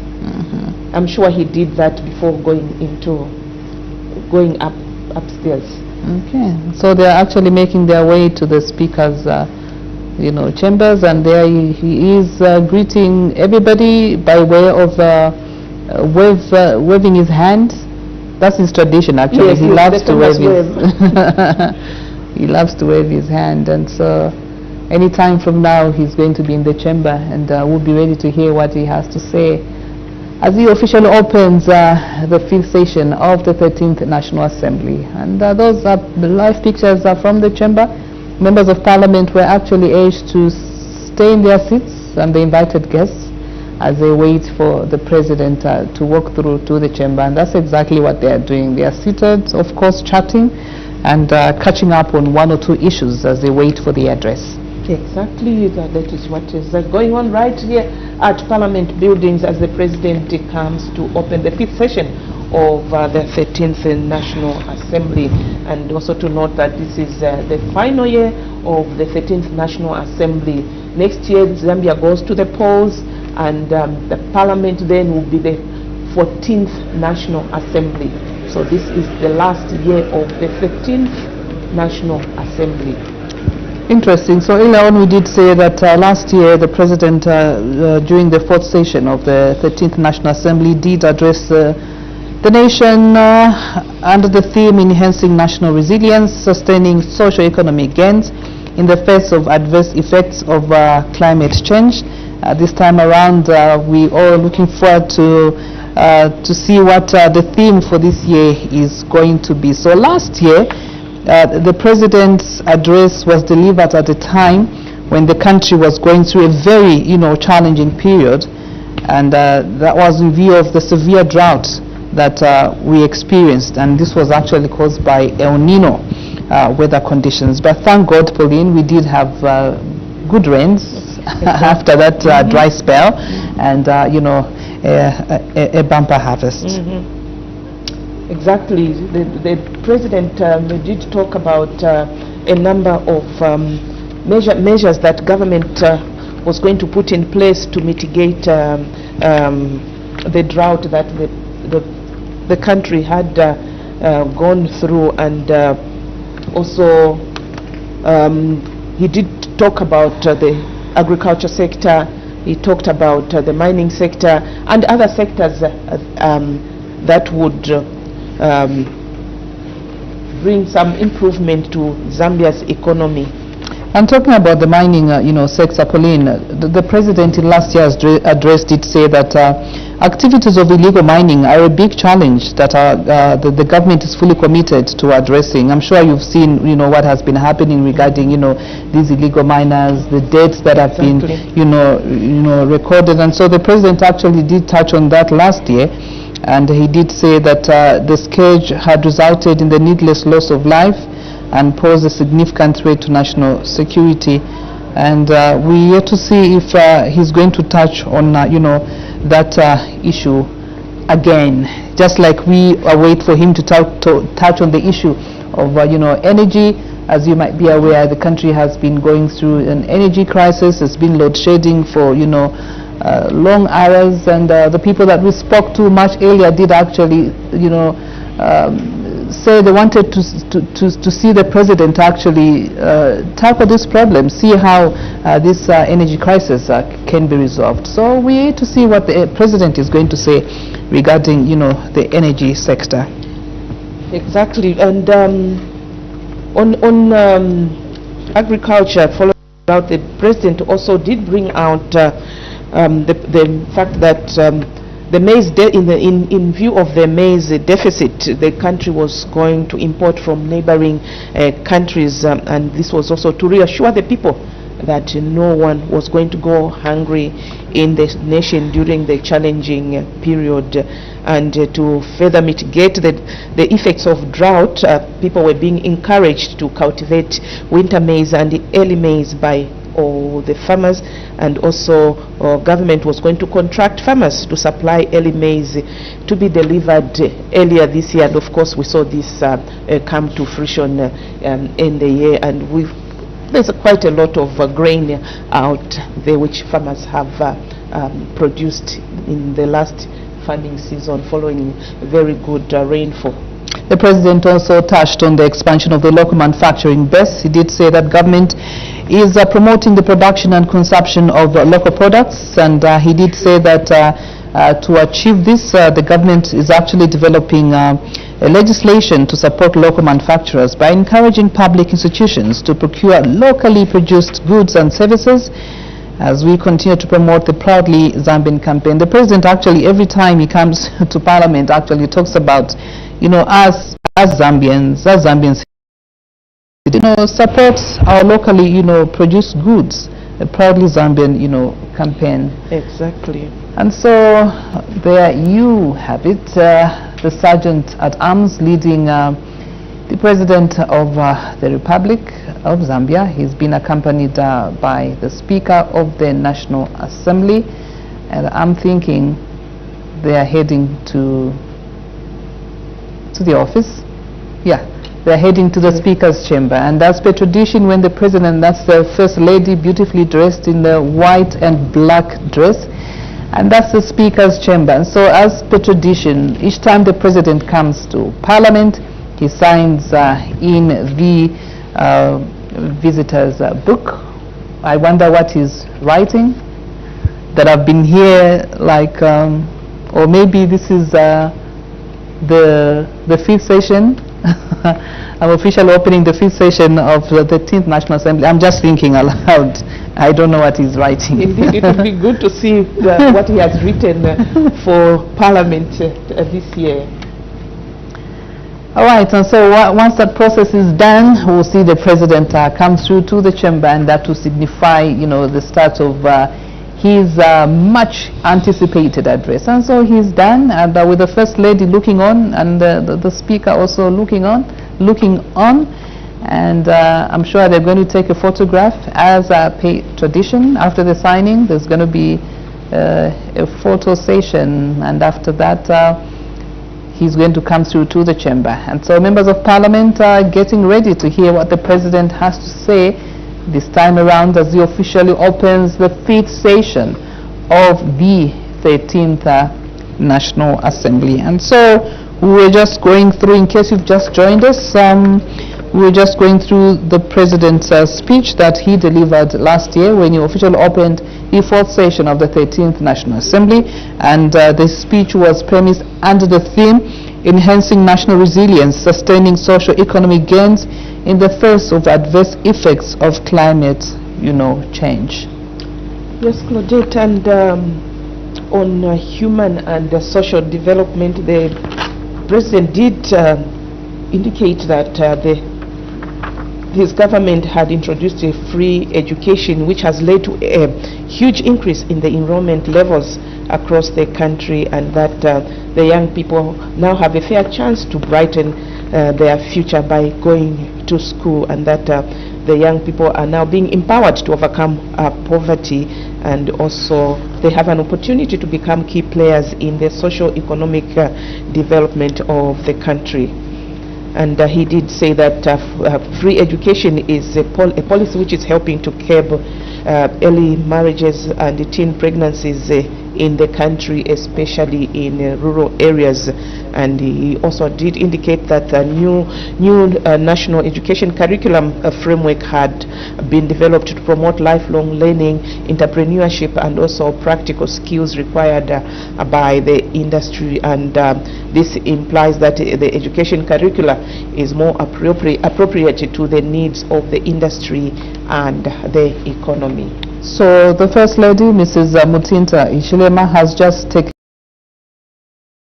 She does that. We know that any second or minute from now, the President of the Republic of Zambia will be in the chamber.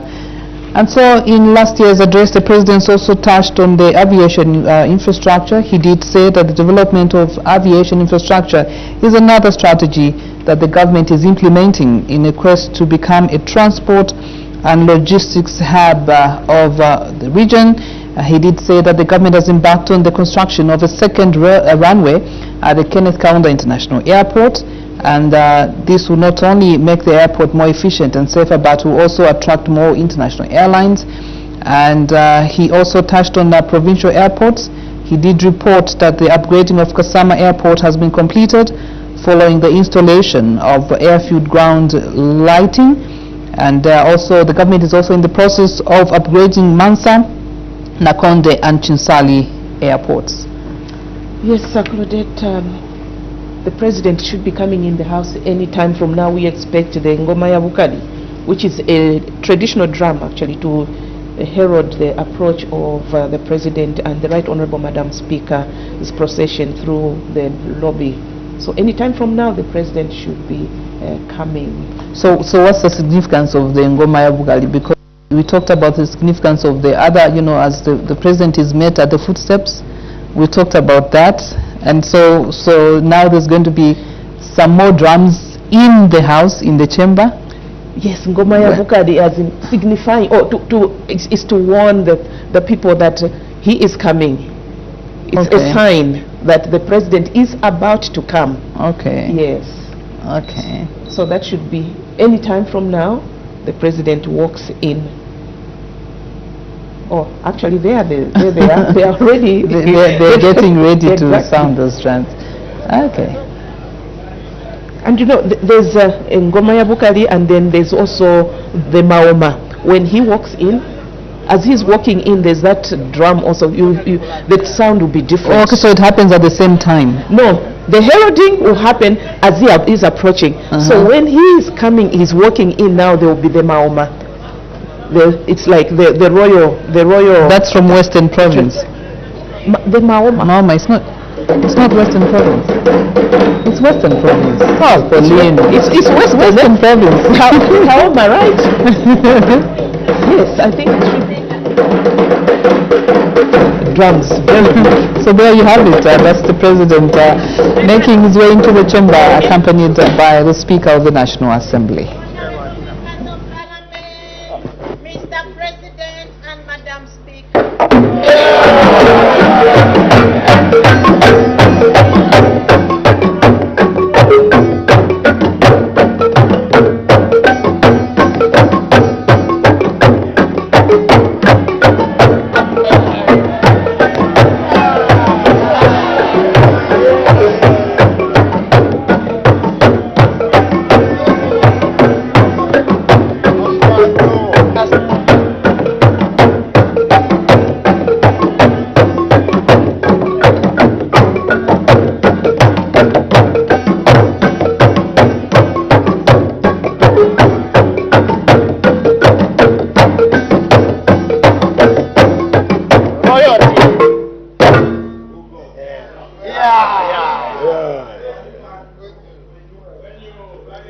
We may take our seats.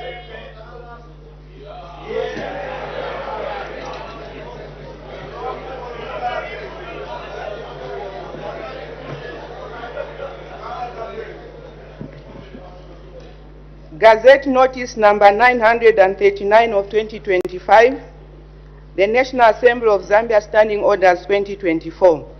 Standing Order 16.3. Notice of the 5th session of the 13th National Assembly.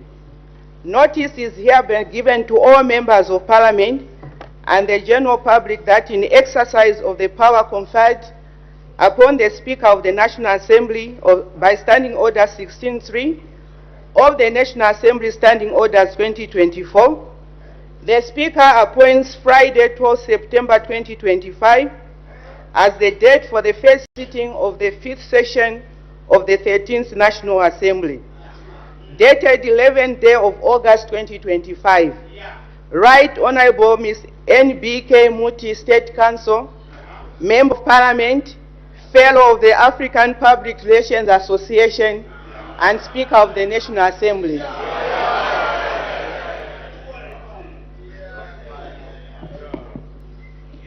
Honorable members, the House would like to welcome to the Assembly the President of the Republic of Zambia, Mr. Hakainde Hichilema. We are honored, Mr. President, to have you in our midst. May I now invite you, Mr. President, to deliver your address.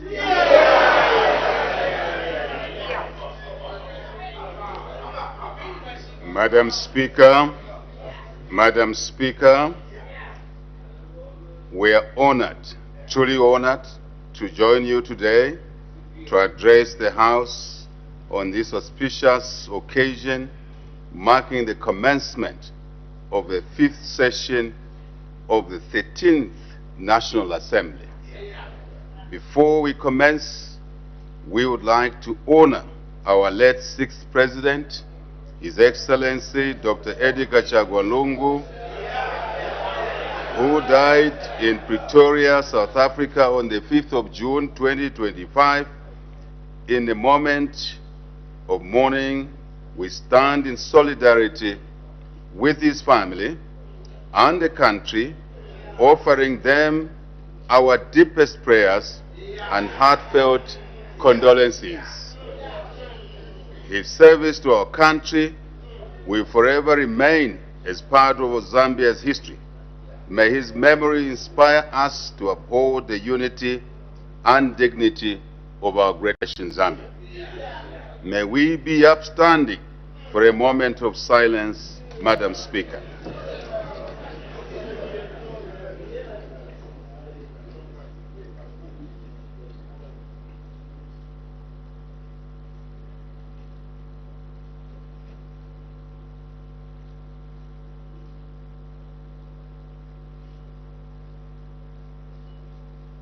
Thank you very much.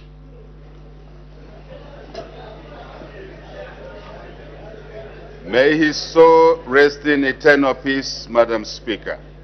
Madam Speaker, today we reflect on the progress we have made, the challenges that remain, and our shared national future. We thank the people of Zambia for supporting the UPND New Dawn government during this journey of economic and social transformation of our country. We are moving forward, Madam Speaker, together. Madam Speaker, since our last address to this August House in March this year, 2 new honorable members of Parliament have joined the House. We extend our congratulations to Honorable Ufeo Ngoma for Lumezi constituency, and Honorable Malama Mufunelo for Mfuwe constituency. We urge the 2 honorable members to represent their respective constituencies with commitment and diligence. As we welcome these members, we also mourn the loss of the Clerk of the National Assembly, Mr. Roy Ngulube, who died on the 7th of April 2025. We honor his service to the Assembly and to the country at large. Madam Speaker, during the last session, the House considered 398 questions, adopted 38 reports, passed 26 bills, considered 14 ministerial statements, and debated 14 private members' motions. We commend you and the 2 deputy speakers for effectively presiding over the business of this August House. We equally extend our appreciation to the honorable members of Parliament for their active participation in the business of the House. Further, we convey our gratitude to the leader of government business, Her Honor the Vice President, Republican Vice President, for ably representing the executive in this House. We also recognize the Office of the Clerk of the National Assembly for the services rendered to the honorable members and ensuring that the business of the House was conducted efficiently throughout. Madam Speaker, theme of address.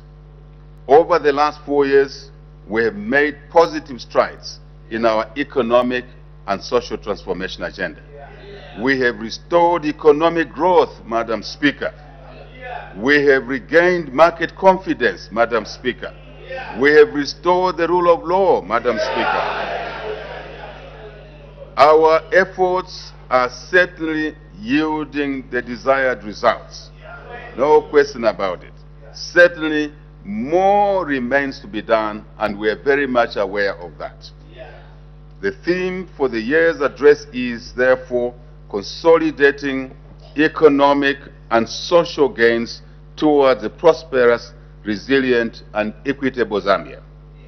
Madam Speaker, we remain firmly committed to our national mission of building a prosperous Zambia, a Zambia where business and job opportunities are available not for a few, but for all. A Zambia where quality education, Madam Speaker, a Zambia where quality education and accessible health care are assured for all. Indeed, a Zambia where every citizen lives a dignified life and can achieve their full potential. Madam Speaker. Madam Speaker, macroeconomic developments, to go into specifics. In August 2021, we made a pledge to the Zambian people to revive and stabilize our economy as the headline message of our government.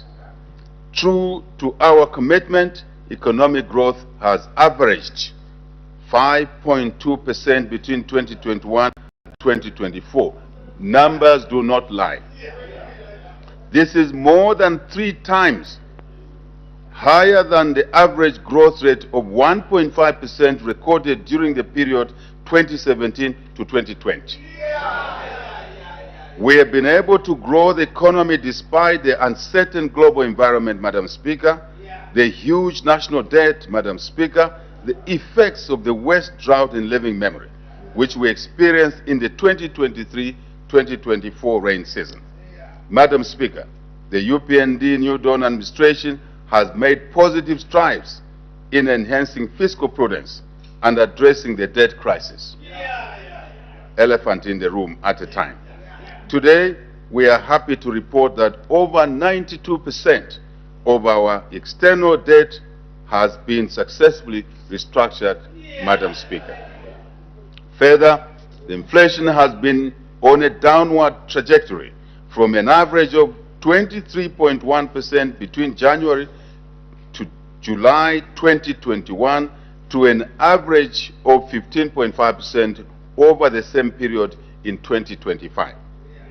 In the recent past, we have all witnessed the kwacha rebound against major convertible currencies. This has consequently resulted in a stabilization in the cost of goods and services, Madam Speaker. That's how it works. Madam Speaker, the Honorable Minister of Finance and National Planning will soon present the 2026 national budget to this August House.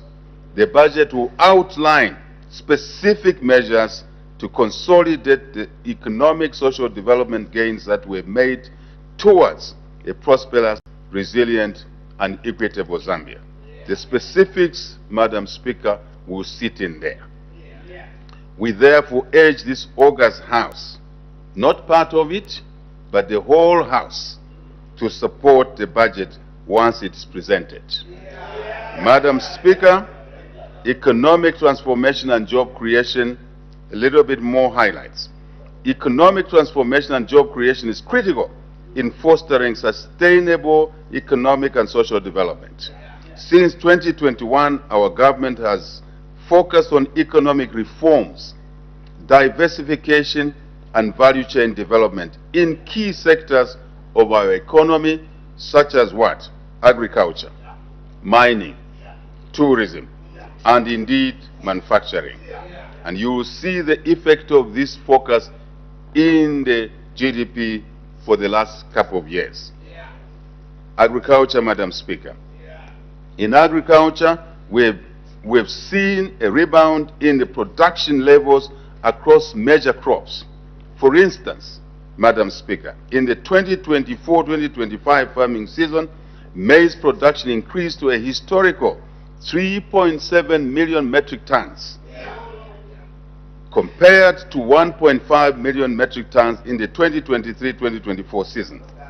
Based on new information post the crop survey, Madam Speaker, based on new information, strong indications are that our maize harvest could actually extend beyond 4 million metric tons. Additionally, soya beans, Madam Speaker, the soya beans production increased to 760,000 metric tons from 400,000 metric tons. We are on our way to our target of 1 million tons of soya beans per year. Madam Speaker, maize seed production, very important, increased to 94,300 metric tons in 2024 from 52,000 in 2023. We are also pleased to report, Madam Speaker, that our country is now self-sufficient in maize seed production. We are exporting our locally produced maize seed to a number of countries, Madam Speaker, in Africa, and surprise, surprise, into Europe as well. Madam Speaker, additional investment in maize seed production has continued. Further, with the completion of the Bayer Itava seed production, Zambia is now the largest maize seed producer in sub-Saharan Africa.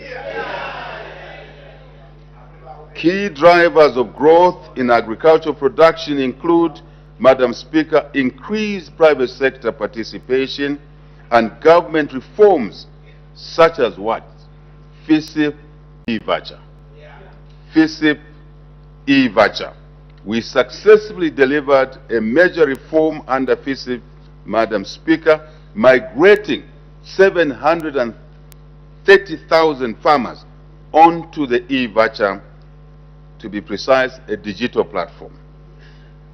By migrating these farmers, Madam Speaker, we were able to remove, very important, 210,000 fraudulent beneficiaries that in the previous years were receiving seed and fertilizer but were never farmers, and hence the low levels of production, partially, Madam Speaker.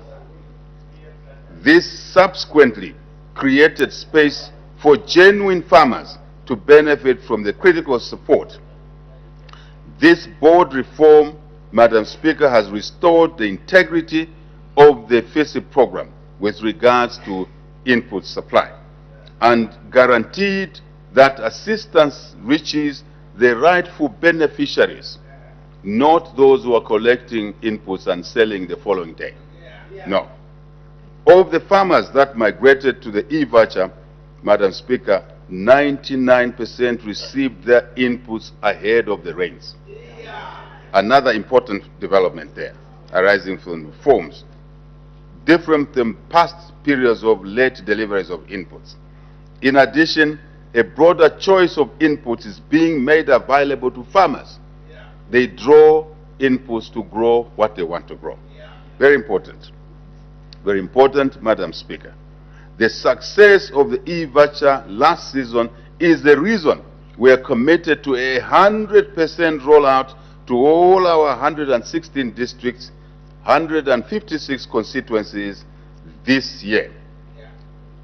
We are clear that this change will deliver more benefits in the agriculture sector. We also believe that the savings from there can be applied to other needy areas. Very important. We also wish to recognize the major role played by the private sector in delivering tangible benefits in the agriculture sector, Madam Speaker. This includes the creation of more than 5,000 jobs across the agro-sector supply chain, resulting in the transformation of lives and stimulation of rural economies across the country. Madam Speaker, this government wants to ensure that all the provinces deliver economic contribution to the GDP. Not some, but all of them. 10 of them. These are the steps leading us to there. Madam Speaker, many of our people live along and around water courses, such as rivers, streams, and wetlands, and yet they are often severely affected by the effects of drought. This must not be allowed to continue going forward. Therefore, to ameliorate the effects of climate change and improve resilience, our government is supporting the development of irrigation agriculture. Currently, 200,000 hectares of irrigated land is being utilized to grow maize and other crops. We are aggressively working on increasing the land under irrigation, Madam Speaker, to somewhere in the region of 500,000 hectares by 2027. To support our irrigation agenda, we are carrying out a number of interventions. These include water harvesting, the rehabilitation and construction of dams, as well as canals across the country. Madam Speaker, our farmers remain very determined and have achieved higher production despite using modest and simple tools, many times handheld tools.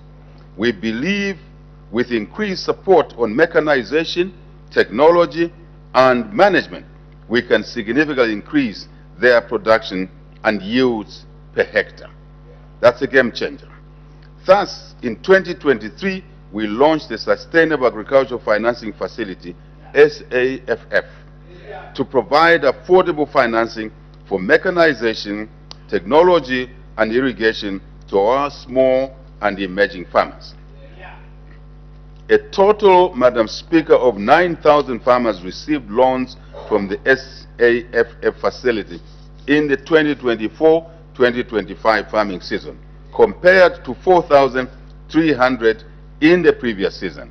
Financial disbursements more than doubled, increasing from 272.3 million kwacha in the previous season to 667.3 million kwacha in the 2024-2025 farming season. Through the SAFF, our farmers have been able to acquire agricultural equipment and other inputs to improve their production and indeed productivity. Madam Speaker, to modernize agriculture, our government has for the first time, established 40 mechanization service centers in 2024. These centers are providing agricultural machinery and equipment for hire by small-scale farmers. So far, more than 2,500 farmers have accessed mechanization services ranging from plowing, planting, spraying, and harvesting. To complement this effort, Madam Speaker, 10 mechanization centers of excellence have been established to provide capacity building to agricultural staff, mechanization service providers, and to farmers. Last year, more than 210 farmers received training from the mechanization centers of excellence across the country. The government will continue to establish more mechanization service centers all across the country to take these services closer to our farmers, to our people, irrespective of where they reside. Madam Speaker, the country is close to achieving self-sufficiency in fertilizer production. We are already a net exporter of compound D fertilizer, exporting to well over 8 countries in the region so far, from a net importer to an exporter. Very deliberate. The ammonia and urea plant at United Fertilizer Capital Zambia Limited is now operational. Zambia is therefore also poised to become a net exporter of ammonia and urea, creating rewarding jobs for our people, especially the youth. The plant will produce 180,000 metric tons of ammonia, 300,000 metric tons of urea annually. More important, Madam Speaker, in addition, from a total investment of close to $7 million, nitrogen chemicals of Zambia, NCZ, will have the capacity to produce 144,000 metric tons of granulated compound D fertilizer and 288,000 metric tons of blended fertilizers. Madam Speaker, we wish to thank our gallant farmers and ordinary citizens for heeding to our call to produce. I want to specifically thank our farmers in all the 10 provinces, including provinces that were traditionally not farming, but now they've responded and they produced a lot of food. Thank you to all our farmers across the country. I want to say to our farmers across Zambia, you've shown resilience in the face of devastating drought in the last farming season. We have to appreciate you. If you didn't produce to sell, you produced to feed your family. That is too important. We equally thank our traditional leaders for answering the call to actively engage in agriculture. This is true leadership. We also salute our defense and security wings for playing their part in enhancing food security.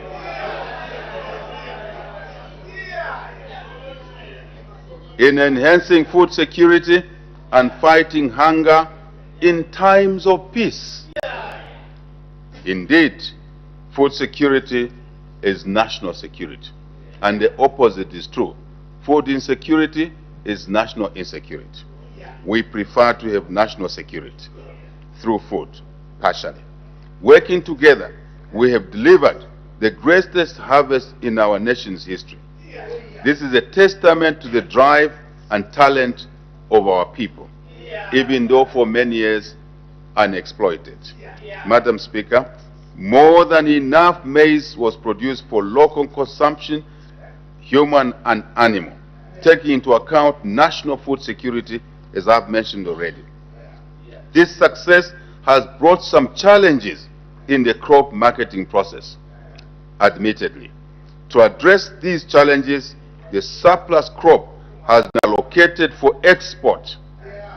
Surplus crop, taking into account national food reserve, excess crop should be exported. Most of it as milling meal to retain milling crops. Very important. This value-added export will help generate the much-needed resources to continue purchasing maize from our farmers. Madam Speaker, yesterday a bit of showers fell in certain parts of the country. All of us involved in this process must redouble our efforts to buy in all the maize that was produced. The issue of funding is not on the table. The issue on the table is to buy all the maize. That is the issue on the table. That is the issue on the table. We should be ingenious as a people to raise resources to buy that which we encourage to be grown. I believe we are together on this one. So, Madam Speaker, we want to emphasize that buying the crop will motivate farmers to grow more in the next season. Other challenges are being addressed to improve efficiency over time. And Madam Speaker, we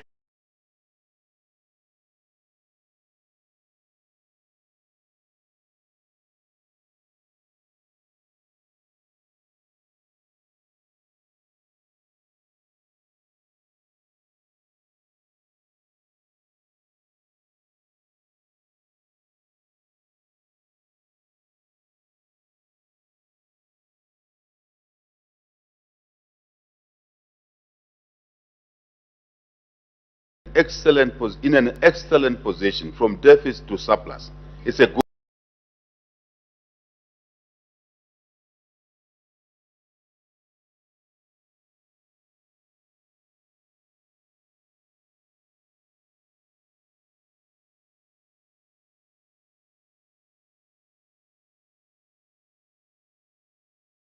problem we are sitting with.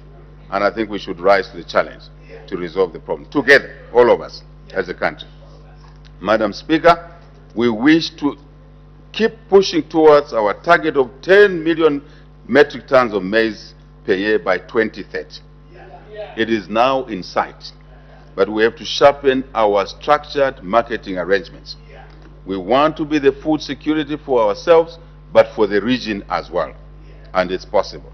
We therefore call upon our farmers, ordinary citizens, and national leaders, including honorable members of this august house, to join in the agricultural revolution. Very important. All good leaders world over, time and again in history, all good leaders should lead by example, including members of this house. Let us be a country of producers, not just traders and consumers. Very important. Madam Speaker, livestock. Our country is uniquely positioned to derive significant economic benefits from our livestock.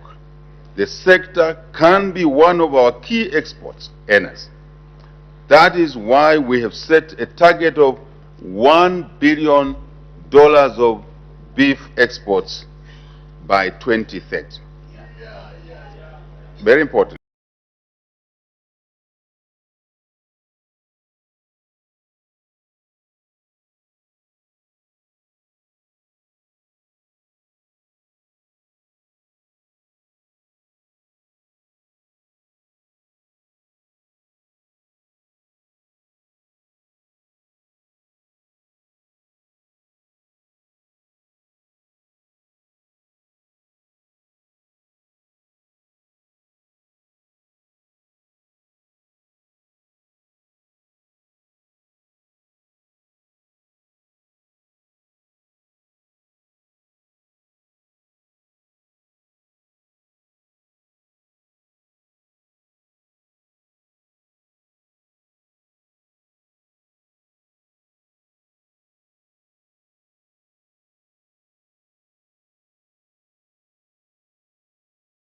To support this push, our government, Madam Speaker, has intensified disease surveillance for control, of course, prevention, control, measures across the country without exception. Many diseases do not understand that this is province A, this is province B, this is country A, this is country B. They move. So we need to be alert across the country and collaborate with our neighbors. Our vaccination coverage against major livestock diseases such as contagious bovine pleural pneumonia, CBPP, and foot and mouth disease is now close to 90%. Madam Speaker, House, the vaccinations are going on across the country. To boost the vaccination drive, Madam Speaker, we have continued with our local production of critical vaccines. Indeed, vaccines and medicines. These include vaccines against anthrax, black quarter, Newcastle. We are pleased to report that we have exceeded our vaccination target for anthrax.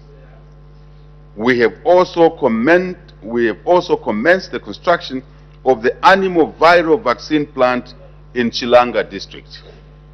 Our government has intensified efforts to establish disease-free zones and increase exports of beef and other animal products. In the initial phase, we are establishing 4 beef compartments.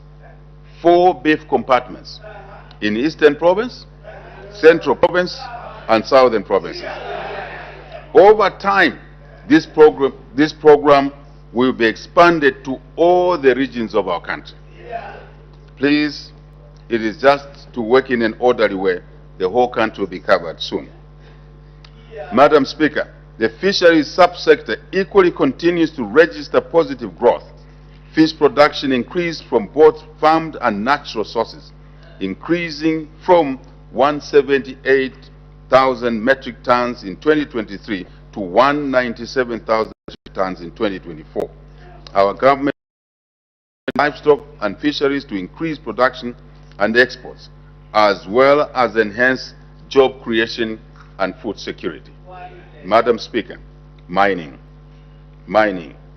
Since assuming office in 2021, we have made significant progress in creating a conducive policy and operating environment for the mining sector.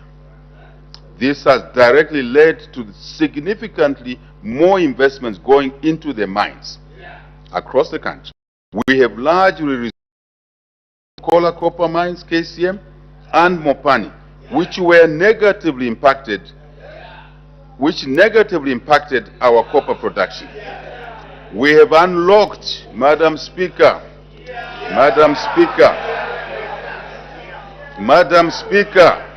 we have unlocked new mining prospects and projects, and also revived mines which were dormant for decades. In line with our production target of 3 million metric tons of copper per annum by 2031, production has been restored to an upward trajectory. Our annual production increased from a low of 733,000 metric tons in 2021 to 821,000 metric tons in 2024. Taste of the pudding is in the eating. We are aggressively moving toward our target of a record-breaking 1 million tons this year.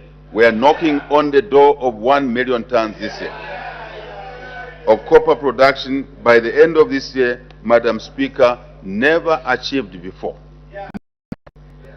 This will happen for the first time in our mining history.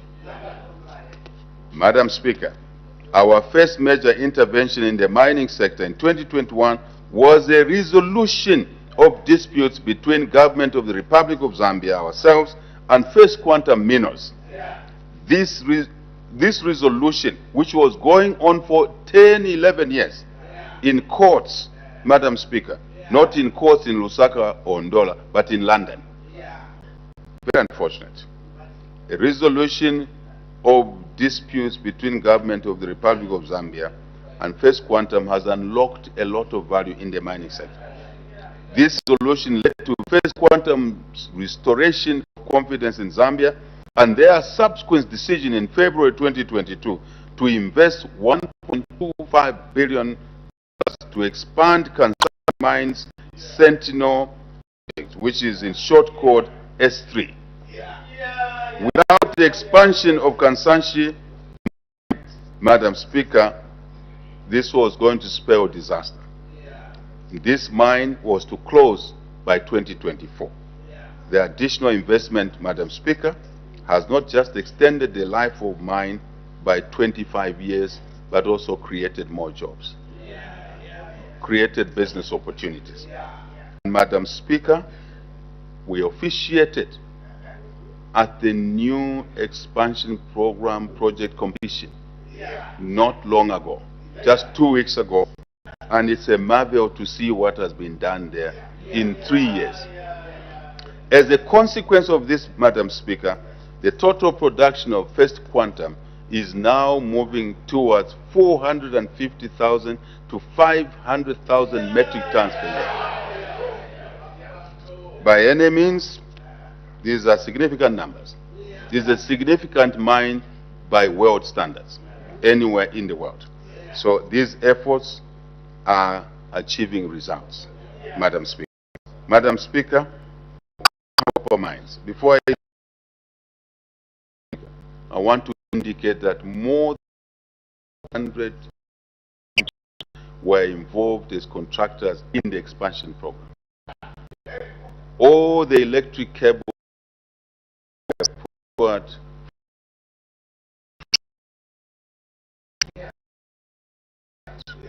Madam Speaker, the copper mine is a crucial economic. Its production had fallen undermined. Its production had fallen undermined, was on the verge of what we may call comatose closure in 2023. Our government took a decision to onboard a strategic equity partner who would provide, our view then, capital and supplemental expertise.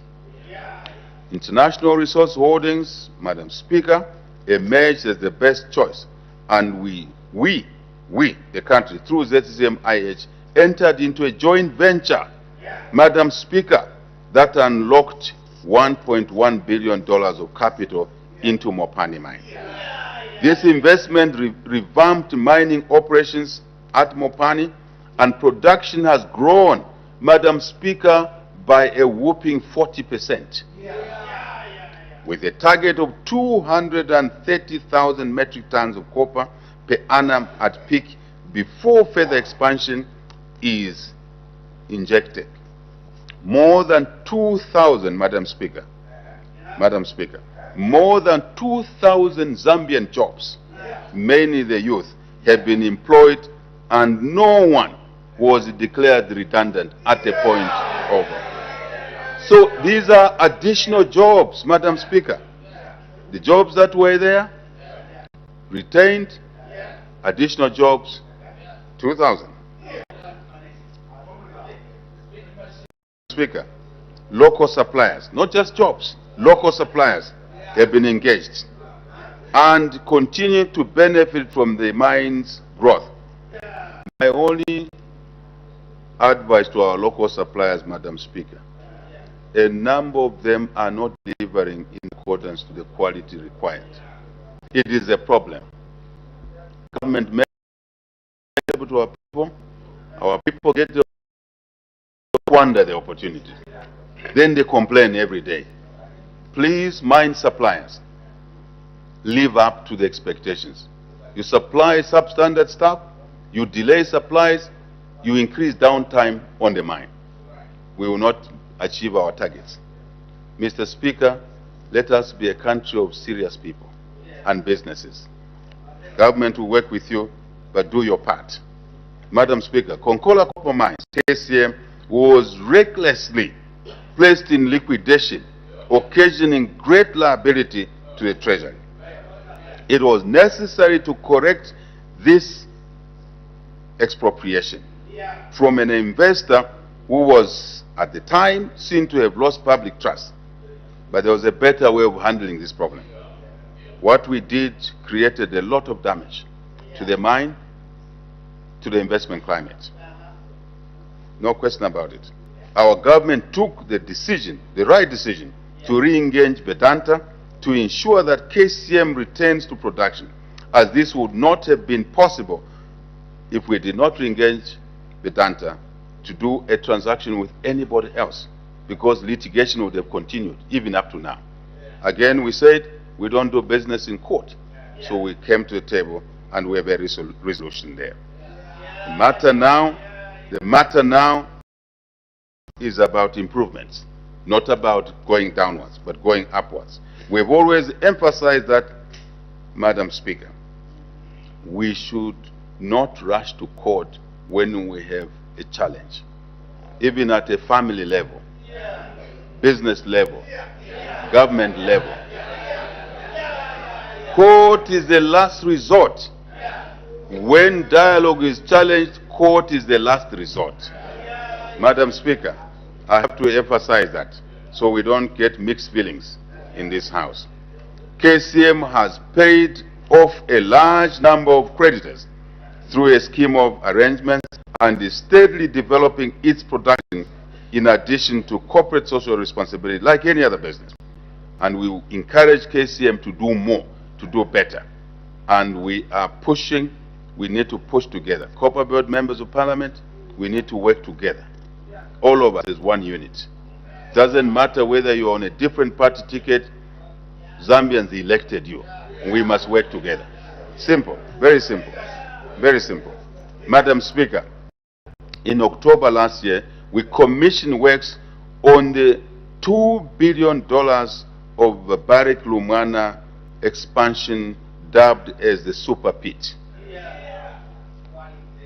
The project is scheduled to be operational, Madam Speaker, in 2028. I mean into production. And will add 240,000 metric tons of copper per annum. You can add the numbers. You will see that we are moving toward 3 million tons. A figure that others thought we were dreaming when we put it on the table. There was no dream there. There was calculation there. Madam Speaker, our commitment to increasing copper production is further attested by our drive to revive some dormant mines. In November, Madam Speaker, last year, we commissioned the reopening of Kalengwa Mine in Mufumbwe, Northwestern Province. The mine had been closed for nearly 47 years. It will be producing its first metric tons shortly. This is not a joke. It's a very serious issue, Madam Speaker. The Luansha copper mines, 28 shafts. 28 shafts had been dormant for nearly 24 years until 2024 under this government, when we commissioned the dewatering of this shaft. The process is expected to be concluded by the end of 2025. I'm talking of dewatering. Dewatering. Please don't misunderstand me. Dewatering. 2 months ahead of schedule, Madam Speaker. 2 months ahead of schedule. Very important. Different habits are developing in our economy, which are better habits.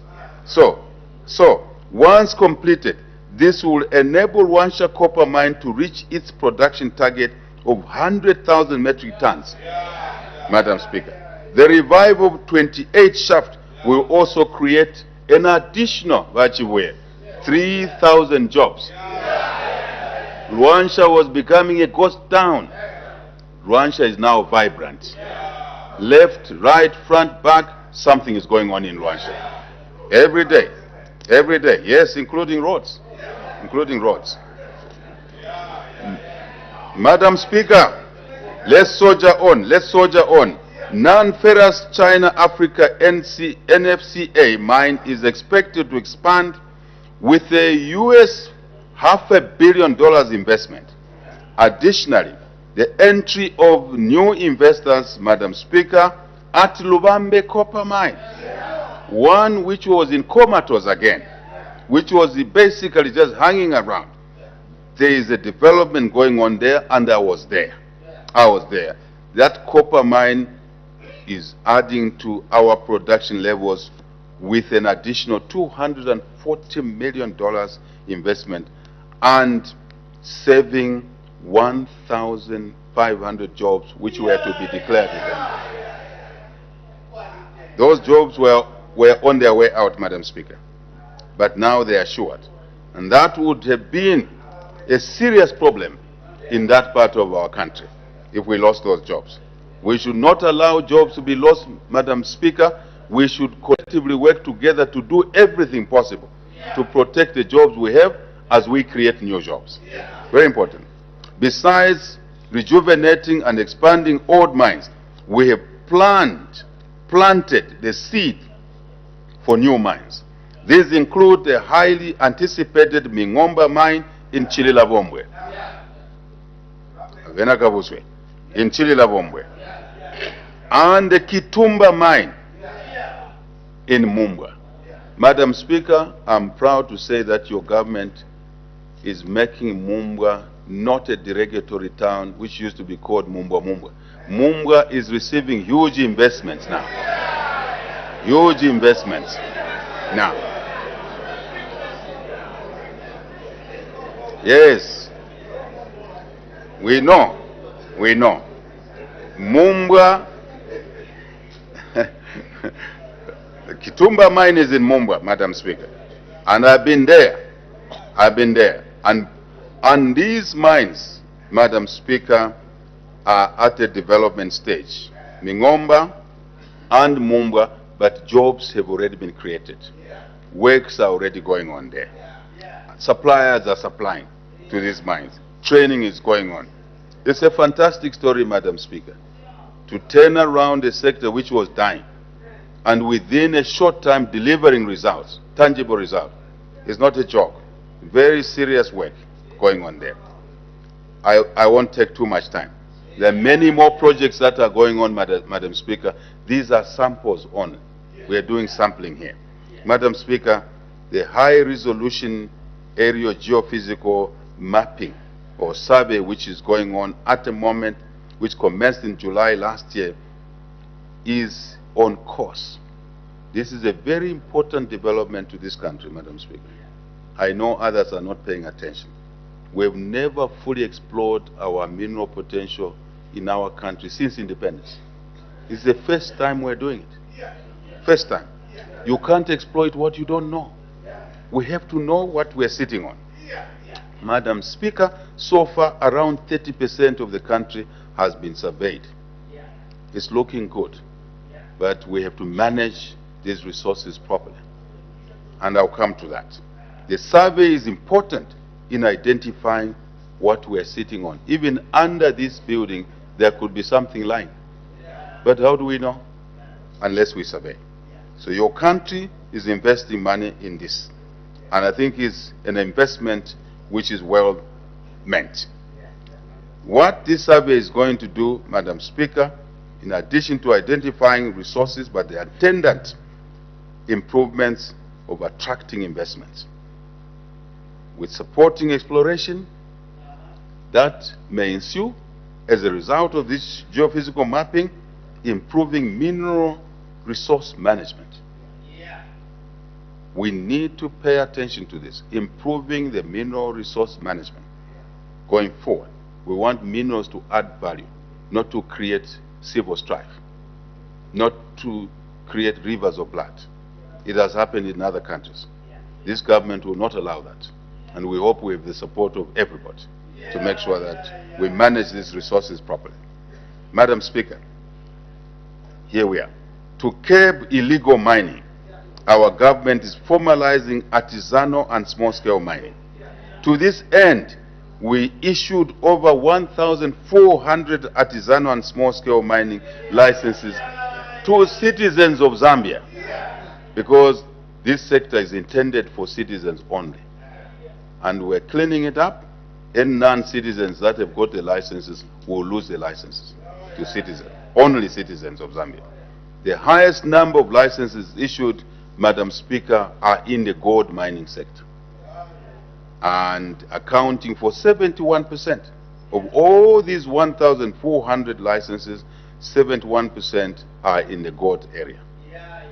And that is why we need to pay attention to what is going on in Kikonge, in Mufumbwe, in Kasempa, in Shuangandu, in Mpika, in Lusangazi, in Chamuka here, in Rufunsa.